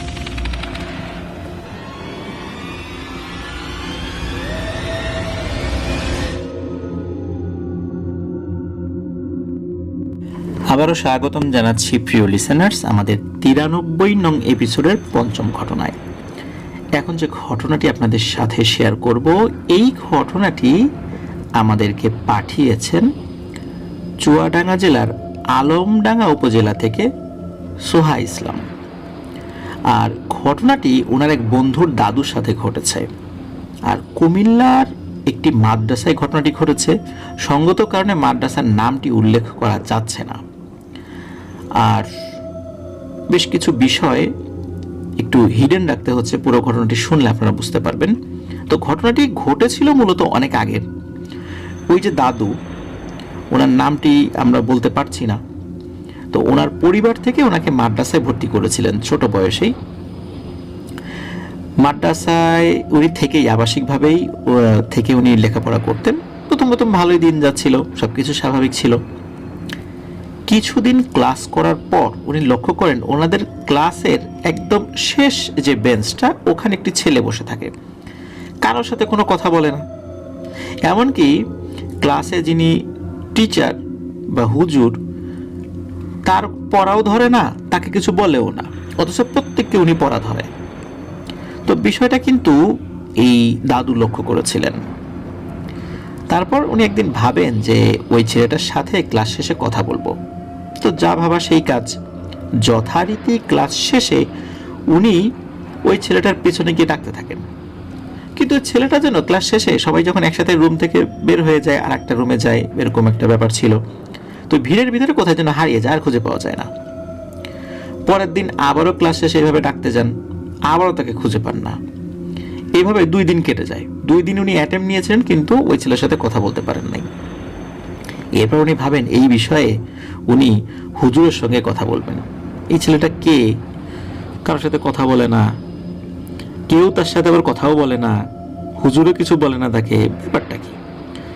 তো সালাত আদায় করে হুজুরের রুমে উনি গিয়েছেন, ওই দাদু। তো হুজুরকে গিয়ে ওই ছেলেটার কথা বলেছেন।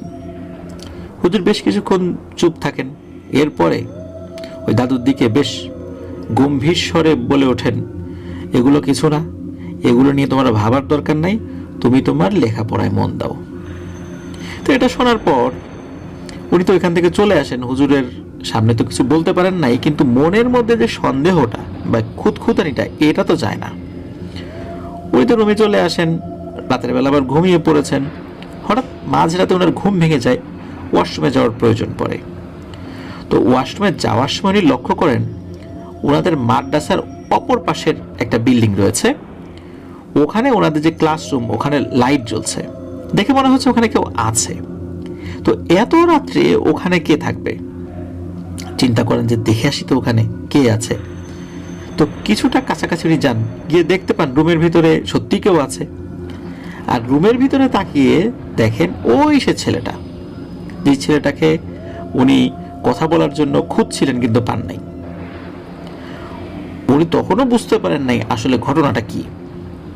তো মনে মনে চিন্তা করছেন যে যাই, এই ছেলেটার সাথে গিয়ে এবার একটু কথা বলার চেষ্টা করি, যেহেতু একা একা আছে। তো উনি ছেলেটার কাছে যান, গিয়ে জিজ্ঞেস করেন, এই কে তুমি? তোমার সাথে এত কথা বলার চেষ্টা করি, তুমি কথা বলো না কেন? তখন আরো বলেন যে এত রাত্রে তুমি এখানে কি করো? এখন তো ক্লাস হচ্ছে না। ছেলেটা কোনো কথাই বলে না। 2-3 বার একই কথা বলার পরও ছেলেটা যখন কোনো উত্তর দেয় না, উল্টো কি করে একসময় পাশ কেটে বাইরে চলে যায়। তখন কিন্তু দাদুর প্রচন্ড রাগও হয়, বিরক্তও লাগে যে সেদে সেদে এতবার কথা বলার চেষ্টা করলাম, ছেলেটা একটা কথার উত্তরও দিল না। খুব অহংকারী মনে হয় ছেলেটা। এরপরে দাদু আবার তার দিকে যাওয়ার চেষ্টা করেছেন, দেখেন যে ওই ছেলেটা নাই। এইবার দাদুর কিছুটা ভয় লাগে। তো উনি আবার ওয়াশরুমে যান। ওয়াশরুম থেকে আসার সময় দেখেন যে ওই রুমে তখন আর লাইট জ্বলছে না, মানে লাইটটা বন্ধ হয়ে গেছে। উনি এসে ওনার রুমে শুয়ে পড়েছেন।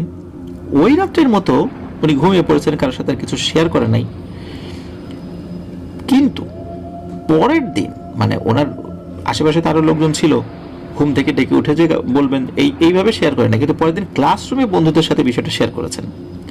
কিন্তু ক্লাসরুমের বন্ধুরা কেউ ওনার কথা বিশ্বাসই করে না। উল্টো সবাই বলে ওঠে যে আমাদের ক্লাসে তো এমন কোনো ছেলেই নেই, সব তোর মনের ভুল। এই কথা শুনে দাদু তো একদম অবাক হয়ে যান। তো বলে কি রে সবাই? আমি দেখি দিব্যি একদম লাস্টের বেঞ্চে একটা ছেলে বসে থাকে, আর এরা নাকি কিছুই দেখে না। এরপরে বেশ কিছুদিন কেটে যায়, উনিও জিনিসটা ভুলতে থাকেন। আবার রাতের বেলা ওনার ওয়াশরুমে যাওয়ার জন্য ঘুম ভেঙে যায়। অন্যদিনের মতো ওয়াশরুমে যাওয়ার জন্য উনি ঘুম থেকে ওঠেন। ওয়াশরুমে যাওয়ার সময় ওই যে সেই একই দৃশ্য ওনার চোখে পড়ে। পাশের বিল্ডিং এর ক্লাসরুমে লাইট জ্বলছে, ওনাদের যেটা ক্লাসরুম। উনি কিছু না ভেবে আবার ওই ক্লাসরুমের দিকে এগিয়ে যান। গিয়ে দেখেন সেই ছেলেটাই বসে আছে। এবারও উনি তো তাকে জিজ্ঞেস করেছেন, এই কে তুমি? আগের দিনের মতোই কোনো কথা নাই। এবার ওনার ভয়ও লাগে, রাগও লাগে। কি হয়, ছেলেটা আগের মতোই উঠে চলে যায় বাইরের দিকে। এইবার তো ওই দাদু রাগ নিয়ে ওর পিছু পিছু যেতে থাকেন এবং ডাকতে থাকেন। এখন দাদু পিছু নিয়েছেন, যাচ্ছেনই তার পিছনে পিছনে, হঠাৎ করে ছেলেটা দাঁড়িয়ে যায়, ঘুরে তাকায়। ঘুরে তাকানোর পর বলে ওঠে, আমার নাম জিহাদ। এটা বলে চুপ হয়ে যায়। তখন দাদু বলে ওঠেন, যাক, তুমি কথা বললে অবশেষে আমার সাথে। আচ্ছা, তুমি কারোর সাথে কথা বলো না কেন? আর আমার বন্ধুরা তোমার অস্তিত্বের বিষয়ে তারা কিছু টের পায় না কেন? আমি তো এটা বুঝলাম না, সবাই তো আমাকে পাগল ভাবছে। তখন ওই জিহাদ যেটা বলে এটা শোনার জন্য আসলে দাদু প্রস্তুত ছিলেন না। ওই জিহাদ বলে, আসলে তুমি ছাড়া কেউ আমাকে দেখতে পায় না, আর কেউ যেহেতু আমাকে দেখতে পায় না, কেউ আমার সাথে কথাও বলে না, আর আমিও কারোর সাথে কথা বলি না। এই কথা শোনার পর এই দাদু তো বেশ ভয় পেয়েছেন। তখন জিহাদ বলে, ভয় পেও না, শুধু তুমি কেন আমাকে দেখতে পাও এটার উত্তর তুমি আগামীকাল তোমার হুজুরের কাছ থেকে শুনো। এই কথা বলে জিহাদ যেন কোথায় চলে যায়। তো উনি ভয়ে ভয়ে তো ওই দিন ওই রুমে এসে শুয়ে পড়েছেন। পরের দিন উনি হুজুরের কাছে যান। হুজুর তো ওনাকে দেখেই বলে ওঠে, আসো আসো, তোমার অপেক্ষায় ছিলাম, ভিতরে আসো, বসো, আমি জানি তুমি জিহাদের কথা বলতে আসছো, তাই না? তখন দাদু তো বলেন, জি হুজুর। তো এই সেই জিহাদ যার কথা আমি কিছুদিন আগে বলেছিলাম। হ্যাঁ, আমি সবই জানতাম যে তুমি ভয় পাবে, এই জন্য কিছু বলি না, এটা কিন্তু হুজুর বলছে আর কি। তো যাই হোক, জিহাদ একটা ভালো জিন, তুমি ছাড়া কেউ ওকে দেখতে পায় না। তোমার মনে আছে কিছুদিন আগে একটা ছেলেকে তুমি সাহায্য করেছিলে? তখন দাদু চিন্তা করে, হ্যাঁ, একটা ছেলেকে তো সাহায্য করেছিলাম। তখন হুজুর বলেন, এই ছেলেটাই হচ্ছে সেই জিহাদ, তোমাকে ওর ভালো লেগেছে, এই জন্যই তুমি ওকে দেখতে পাও, আমাকে এসে সব কথা বলেছে। এরপর থেকেই মূলত তুমি ওকে দেখতে পাও, আর তোমার কোনো ক্ষতি করবে না, তোমার পাশে থাকার চেষ্টা করবে সে, তোমাকে ওর ছোট ভাইয়ের মতোই দেখে। আর এই ব্যাপারে জিহাদ নিজে থেকে কিছু না বললে কাউকে আপাতত কিছু বলো না। তো হুজুরের মুখে এই কথা শুনে উনি তো বিশ্বাসই হচ্ছিল না, সত্যিই একটা ছেলেকে উপকার করেছিল সে। তো সব কথা শেষ করে উনি ওনার রুমে চলে আসেন। ওই দিন রাত্রেবেলা উনি তো ঘুমিয়ে আছেন, মনে হচ্ছে কেউ ওনার নাম ধরে ডাকছে। তাকিয়ে দেখেন জিহাদ এসেছে। উনি তো চমকে উঠে বসেছেন, সাক্ষাৎ সামনে একটা জিন বসে আছে, এটা দেখলে তো যে কেউ ভয় পাবে। তো জিহাদ তখন বলে ওঠে যে, ভয় পেও না ভাই, আর আমি না বলা পর্যন্ত আমার কথা কাউকে বলার দরকার নাই। এটা বলে জিহাদ চলে যায়। এভাবে কেটে যায়। জিহাদ আর ওনার সাথে ভালো বন্ধুত্ব হয়ে যায়, লেখাপড়া শেষ করে। একটা সময় উনি একটি মাদ্রাসায় চাকরি পান। এখনো জিহাদ ওনার সাথে আছেন, এবং জিহাদ বলেছে যে দাদুর মৃত্যুর পর ওনার ছেলে মেয়েদের কারোর সাথে এই জিহাদ থেকে যাবেন। তো এই জিহাদ কিভাবে ওনার সাথে এলেন, এবং জিহাদের সাথে ওনার আরো অনেক ঘটনা রয়েছে, এই বিষয়গুলো সোহা ইসলাম উনি পরবর্তীতে দাদুর কাছ থেকে শুনে আমাদেরকে জানাবেন। আর দাদু উনি ওনার নামটা বলতে নিষেধ করেছিলেন, মাদ্রাসার নামটা বলতে নিষেধ করেছে, এই জন্য আমরা বলতে পারলাম না। আর দাদুর সাথে কথা বলে এই ঘটনার সত্যতা সম্পর্কে সোহা ইসলাম নিশ্চিত হয়েছেন। আর দাদু এই ঘটনাটা শুনবেন, এটা যেহেতু আমরা প্রচার করবো ইনশাল্লাহ, এই ঘটনাটা উনি শুনবেন। শোনার পর উনি সিদ্ধান্ত নেবেন যে এই জিহাদ রিলেটেড আরো ঘটনা উনি আমাদেরকে বলবেন কিনা। তো আশা করছি দাদু আপনি আমাদের এই ঘটনাটা শোনার পর, মানে আপনার সাথে ঘটে যাওয়া এই ঘটনাটি আপনি যখন আমাদের Afnan the horror world YouTube channel থেকে শুনবেন, ইনশাল্লাহ আশা করব আপনি আমাদের জন্য আরো ঘটনা পাঠাবেন। তো অসংখ্য ধন্যবাদ দাদুর জন্য, সোহা ইসলামের জন্য এই ঘটনাটি আমাদের সামনে উপস্থাপন যেন আমরা করতে পারি, এই জন্য আমাদেরকে ঘটনাটি পাঠিয়েছেন। প্রিয় লিসেনার্স, চলুন আমরা চলে যাব আমাদের 93 নং এপিসোডের ষষ্ঠ এবং শেষ ঘটনায়।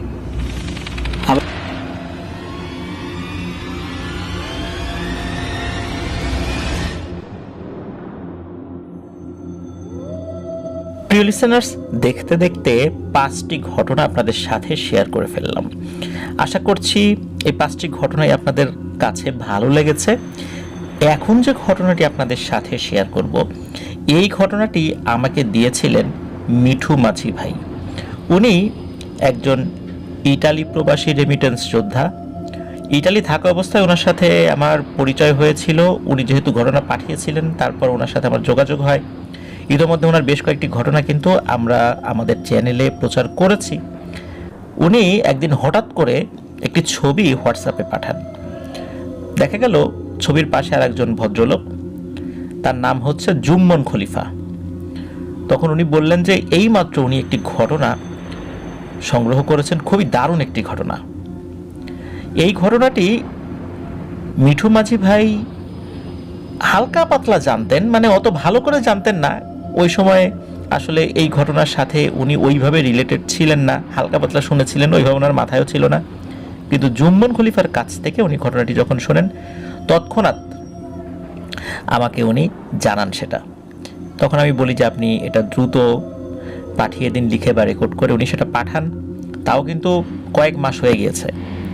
সিরিয়ালি আরও ওনার হয়তোবা কিছুদিন পরে আপলোড করতাম, কিন্তু আজকে একটা বিশেষ ঘটনার প্রেক্ষাপটে ওনার ঘটনাটা সামনে নিয়ে আসলাম আপনাদের কাছে। অবশ্যই ঘটনাটি ভালো লাগবে বলে আমি আশা করি। তো প্রিয় লিসেনার্স, ঘটনাটি ঘটেছিল 1997-98 সালের দিকে। এই জুম্মন খলিফা ওনারই একজন নিকট আত্মীয়, ওনার ফুপু হয়, তার নাম হচ্ছে মাহমুদা। আর মিঠু মাঝি ভাইয়ের সম্পর্কে হয় নানি, মানে মাহমুদা নানি, আমরা নানি বলেই সম্বোধন করব। তো এই মাহমুদা নানি উনি থাকতেন হচ্ছে নড়িয়াতে, আর ওনার হাজব্যান্ড থাকতো ঢাকার গ্যান্ডারিয়াতে। এই মিঠু মাঝি ভাইয়ের যে বাড়ি, এটা হচ্ছে শরীয়তপুর জেলার নড়িয়া উপজেলার নড়িয়া পৌরসভার 3 নং ওয়ার্ডের ঢালিপাড়া নামক একটা পাড়া আছে। সেখানে 3 নং ওয়ার্ডে 2টো পাড়া রয়েছে, একটা হলো ঢালিপাড়া আর একটা হলো সোনার বাজার খলিফা পাড়া। তো ওনাদেরটা হচ্ছে ঢালিপাড়া। তো এই মাহমুদা নানি উনি অধিকাংশ সময় নড়িয়াতে থাকতেন, মাঝে মাঝে ওনার হাজব্যান্ডের কাছে যেতেন। মাহমুদা নানির একটা ছেলে আছে, নাম হচ্ছে আলামিন। তো একবার কি হয়, ঢাকাতে একটা প্রোগ্রাম হবে, এই কারণে উনি নড়িয়া থেকে ঢাকা গিয়েছেন। তখন কিন্তু এই সড়ক পথে শরীয়তপুরে সহজে আসা যাওয়া করা যেত না, অন্তত ঢাকা থেকে। তখন সকালে, দুপুরে, রাতে 3টা টাইমে লঞ্চ ছাড়তো। পরবর্তীতে কিন্তু 2003-04 সাল বা তার পরবর্তীতে সরাসরি সড়ক পথে যাওয়ার সুন্দর ব্যবস্থা হয় আর কি। আর এখন পদ্মা সেতু হওয়ার কারণে লঞ্চে তো মানুষজন খুবই কম যায়। তো ওই সময়ে উনি লঞ্চে করে ঢাকায় গিয়েছিলেন। ঢাকায় যখন অনুষ্ঠান শেষ হয়, সাধারণত আমরা নিজেদের খুব কাছের আত্মীয় স্বজনদের বাড়িতে যদি দাওয়াত খেতে যাই, যেটা হয় সেটা হলো ফেরার সময় ওই আত্মীয় বাড়ি থেকে কিছু খাবার পরিবারের সদস্যদের জন্য দিয়ে দেয়। এখন ওটা খুব বড় একটা অনুষ্ঠান ছিল, সম্ভবত বিয়ে বা এই টাইপের কিছু একটা।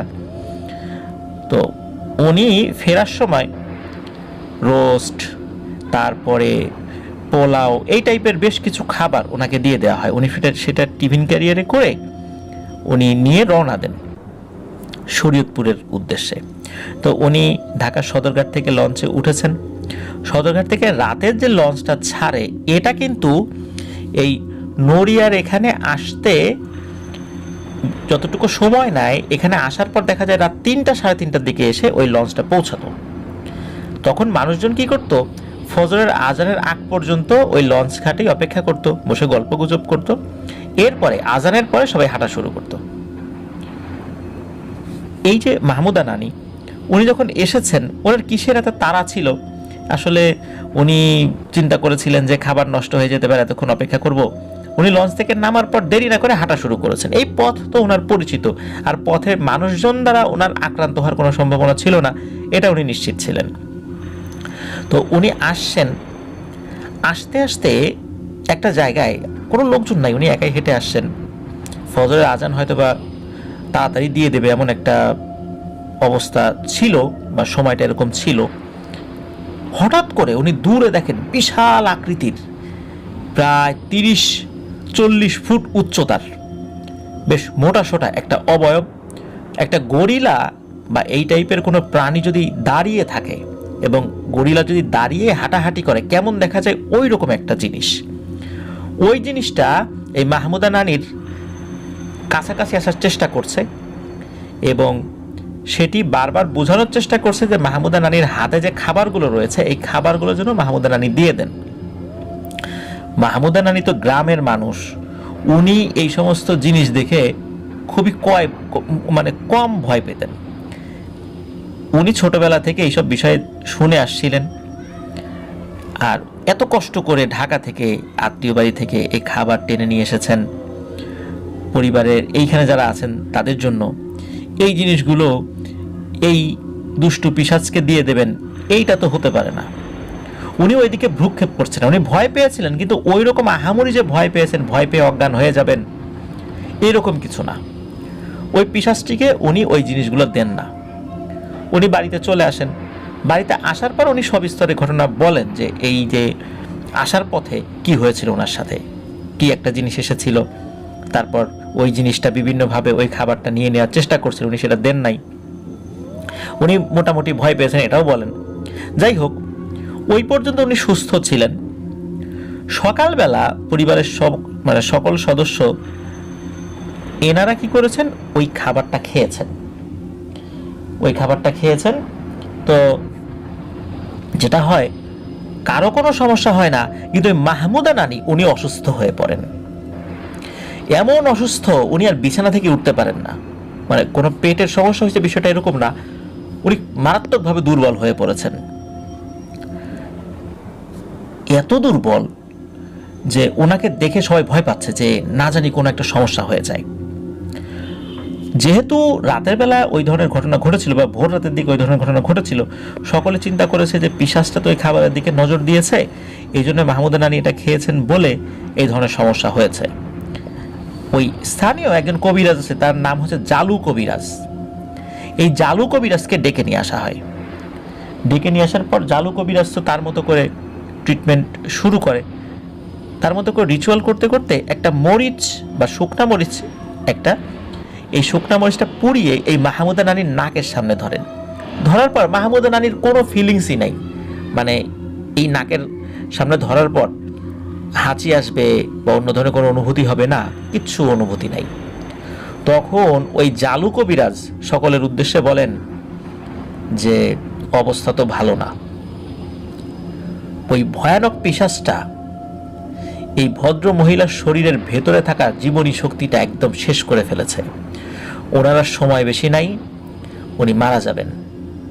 এটা ওই জালু কবিরাজ বলে দেন।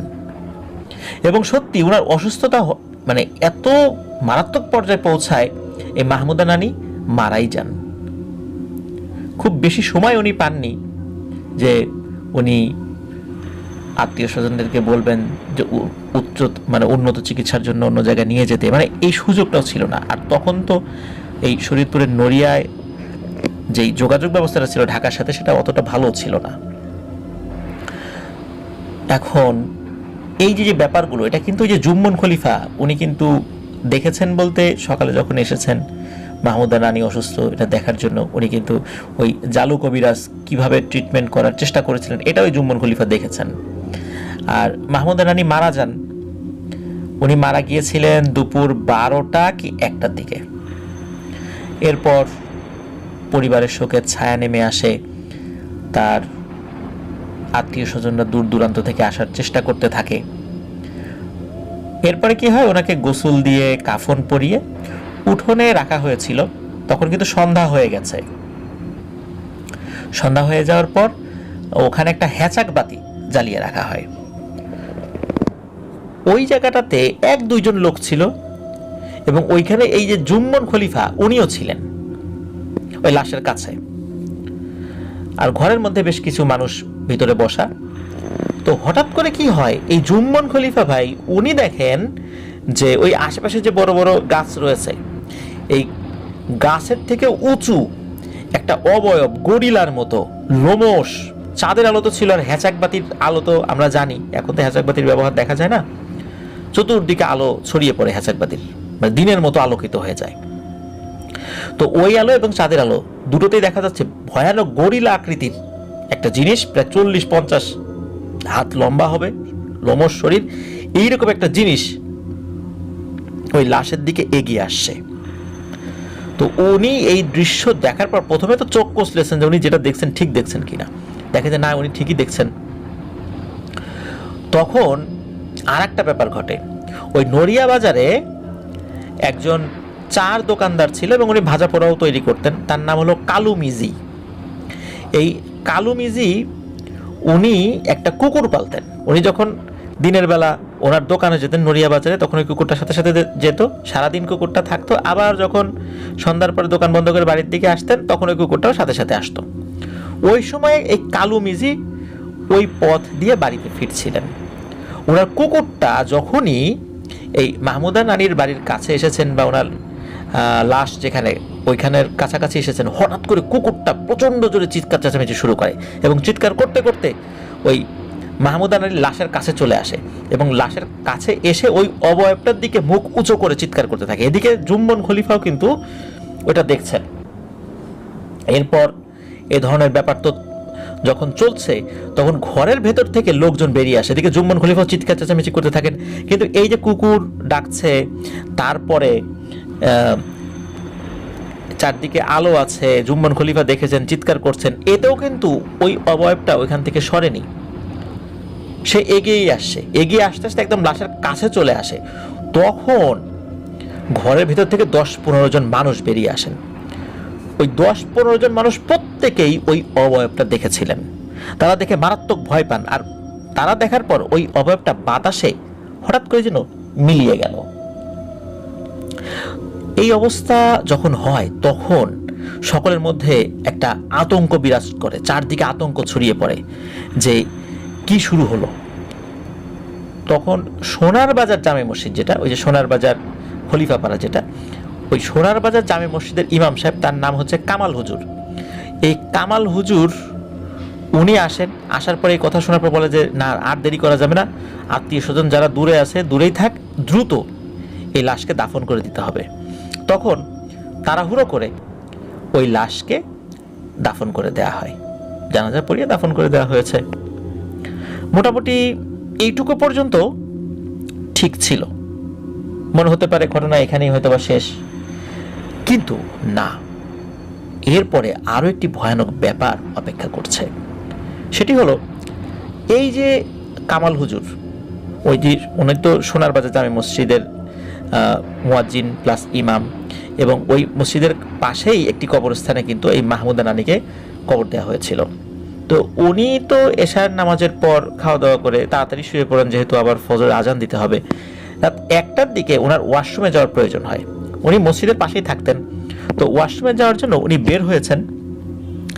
বের হওয়ার পর দেখেন যে এই যে মাহমুদা নানির যে কবর, ওই কবরের ওই দিক থেকে কোনো একটা আওয়াজ আসছে, খসখস খসখস আওয়াজ।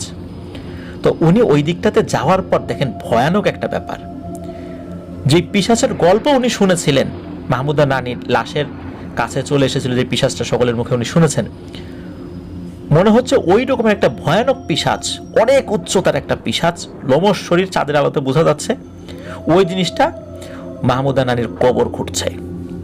উনি এই দৃশ্য দেখে ভয়ে তো ওনার শরীর একদম পাথর হয়ে যায়। তারপরও উনি জোরে জোরে উচ্চ স্বরে দোয়া পড়ছেন, দোয়া পরে ওইখান থেকে ফু দিচ্ছেন ওইদিকে, কিন্তু না, কোনো কাজ হচ্ছে না, পিশাচ তার মতো করে কবর খুঁড়েই যাচ্ছে। এরপর উনি কি করেন, দ্রুত ওযু করেই মসজিদের ভিতরে দৌড় দিয়েছেন। মসজিদটা খুলেই মাইকে আজান দেন। তখন রাত বাজে 1টা। রাত 1টার সময় যখন মসজিদে আজান হয়েছে, আশেপাশের লোকজন চিন্তা করেছে ভয়ানক কোনো ব্যাপার ঘটেছে, হয় ডাকাত পড়েছে বা এটা সেটা বা কোনো একটা ভয়ানক ব্যাপার হয়েছে। তা না হলে হুজুর রাত 1টার সময় কেন আজান দেবেন, এরকম তো ভুল হওয়ার কথা না। যখনই আজানের শব্দ মানুষের কানে গিয়েছে তখন লোকজন সবাই পরিমরি করে ছুটে এসেছে, কি হলো, কোনো ভয়ানক ঘটনা ঘটলো কিনা, ইমাম সাহেবের কাছে তো শুনতে হবে। যখন ইমাম সাহেব আজান দিচ্ছেন, আজান শেষ হয়নি, এর ভিতরে কিন্তু লোকজন চলে আসছে, বলছে যে কি ব্যাপার হুজুর, আমরা তো তড়িঘড়ি করে পরিমরি করে ছুটে আসলাম, ঘটনা কি, আপনি এই সময় আজান দিলেন কেন? তখন হুজুর সব ঘটনা বলেন যে এই আমি জিনিস দেখেছি, তাড়াতাড়ি ওখানে চলেন। ওখানে গিয়ে দেখে যে না, কিচ্ছু নাই, তবে কবরের 12 আনা খোঁড়া হয়ে গেছে, কিন্তু লাশটা বের করতে পারে নাই। ওই আজান হওয়ার পর ওই অবয়বটি ওখান থেকে পালিয়েছে। এরপরে লাশটি আবার ওখান থেকে বের করে আবারও জানাজা পড়িয়ে সুন্দর করে আবার কবরস্থ করা হয়। এরপর আর কোনো ধরনের কোনো সমস্যা হয়নি। এই ঘটনার সাক্ষী এখনো অনেক মানুষ আছেন বলে মিঠু মাঝি ভাই আমাদেরকে জানিয়েছেন। আর জুম্মন খলিফার ছবি এবং মিঠু মাঝি ভাইয়ের ছবি আমরা আপনাদেরকে ইনশাল্লাহ দেখানোর জন্য আপলোড করব, আপনারা সেটা দেখতে পাবেন। প্রিয় লিসেনার্স, আশা করছি এই ঘটনাটি আপনাদের ভালো লেগেছে। ওই এলাকায় যারা আছেন, বিশেষ করে নড়িয়া পৌরসভার ৩ নং ওয়ার্ডের যারা প্রবীণ ব্যক্তিরা আছেন, এখন যাদের বয়স 30-এর উপরে, তারা হয়তো বা এই বিষয়টার সাথে অতটা পরিচিত নাও থাকতে পারে। বিশেষ করে প্রবীণ ব্যক্তি যারা আছেন তারা এই ঘটনার সত্যতা নিশ্চিত করতে পারবেন বলে আমাদেরকে জানিয়েছেন মিঠু মাঝি ভাই। চমৎকার একটি ঘটনা, অসংখ্য ধন্যবাদ মিঠু মাঝি ভাই এবং জুম্মন খলিফা ভাইকে এরকম একটি ঘটনা আমাদের সাথে শেয়ার করার জন্য।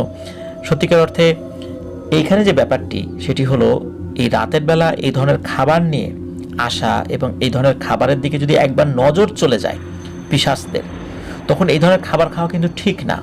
এই ধরনের খাবার খেলে বড় ধরনের অসুখ করবে, কারণ ওদের বদ নজর লাগে। আর কেন এই পিশাচটি এই মাহমুদা নানির লাশের পিছু নিয়েছিল, এই বিষয়টি অজ্ঞাত থেকে যায়, বিষয়টা রহস্যাবৃতই থেকে যায়। এই বিষয়টা নিয়ে খুব বেশি আর জানাও যায় নাই। তো এটাই ছিল ঘটনা। তো প্রিয় লিসেনার্স, আশা করছি আমাদের এবারে 93 নং এপিসোডের প্রত্যেকটি ঘটনা আপনাদের ভালো লেগেছে। আরও ধন্যবাদ জানাচ্ছি, কৃতজ্ঞতা প্রকাশ করছি যারা আমাদেরকে ঘটনা পাঠিয়েছেন। তাদের কাছ থেকে আরও ঘটনা আমরা পাবো বলে প্রত্যাশা করছি। প্রিয় লিসেনার্স, সকলের জন্য শুভ কামনা রইল। রমজানের পবিত্রতা আল্লাহ সুবহানাহু ওয়া তাআলা আমাদেরকে রক্ষা করার তৌফিক দান করুক। রোজা আস্তে আস্তে শেষ হয়ে আসছে। আমাদের আশেপাশের মানুষগুলো যেন ঈদের আনন্দ থেকে বঞ্চিত না হয়, এই বিষয়টা কিন্তু আমাদেরকে খেয়াল রাখতে হবে। আমরা যারা ঈদের শপিং করার জন্য বেশ বড় একটা বাজেট রেখেছি, আমরা যেন আশেপাশের মানুষদেরকে ভুলে না যাই। আমরা যদি আমাদের বাজেটের থেকে কিছু টাকা বাঁচিয়ে তাদের জন্য বাজেট করতে পারি, এটাই হবে রমজানের সবচেয়ে উত্তম একটা শিক্ষা, যে আনন্দ একা করা না, আনন্দ সকলের সাথে ভাগাভাগি করার মাধ্যমেই প্রকৃত আনন্দ বা প্রকৃত সুখ উপলব্ধি করা যায়। এটা আল্লাহ সুবহানাহু ওয়া তাআলা আমাদের করার তৌফিক দান করুন। প্রিয় লিসেনার্স, আজকের মতো বিদায় নিচ্ছি। আমার জন্য দোয়া করবেন, আমার পরিবারের জন্য দোয়া করবেন, আপনাদের জন্য দোয়া রইল, আপনাদের পরিবারের প্রত্যেকের জন্য দোয়া রইল। মহান আল্লাহ সুবহানাহু ওয়া তাআলা আমাদেরকে ভালো রাখুন, সুস্থ রাখুন, নিরাপদে রাখুন, আফনান দ্য হরর ওয়ার্ল্ডের সাথে রাখুন। আমাদের চ্যানেল সাবস্ক্রাইব করতে ভুলবেন না, লাইক বাটনে প্রেস করতে ভুলবেন না, আর ঘটনা পাঠাতে কিন্তু ভুলবেন না। অবশ্যই আমাদের ইমেল অ্যাড্রেসে ঘটনাটা পাঠাতে হবে। ইমেল অ্যাড্রেসের ঠিকানা হচ্ছে afnandahorrorworld@gmail.com। এর স্পেলিংটা আমরা আমাদের ভিডিও ডেসক্রিপশনে দিয়ে রেখেছি, সেখানে গিয়ে স্পেলিংটা চেক করে নিতে পারবেন। প্রিয় লিসেনার্স, তাহলে আজকের মতো বিদায়। ইনশাল্লাহ শনিবার হরর নাইট এপিসোড নিয়ে আপনাদের সামনে হাজির হচ্ছি রাত 10:59 শোনার আমন্ত্রণ জানাচ্ছি। আসসালামু আলাইকুম। প্রিয় লিসেনার্স,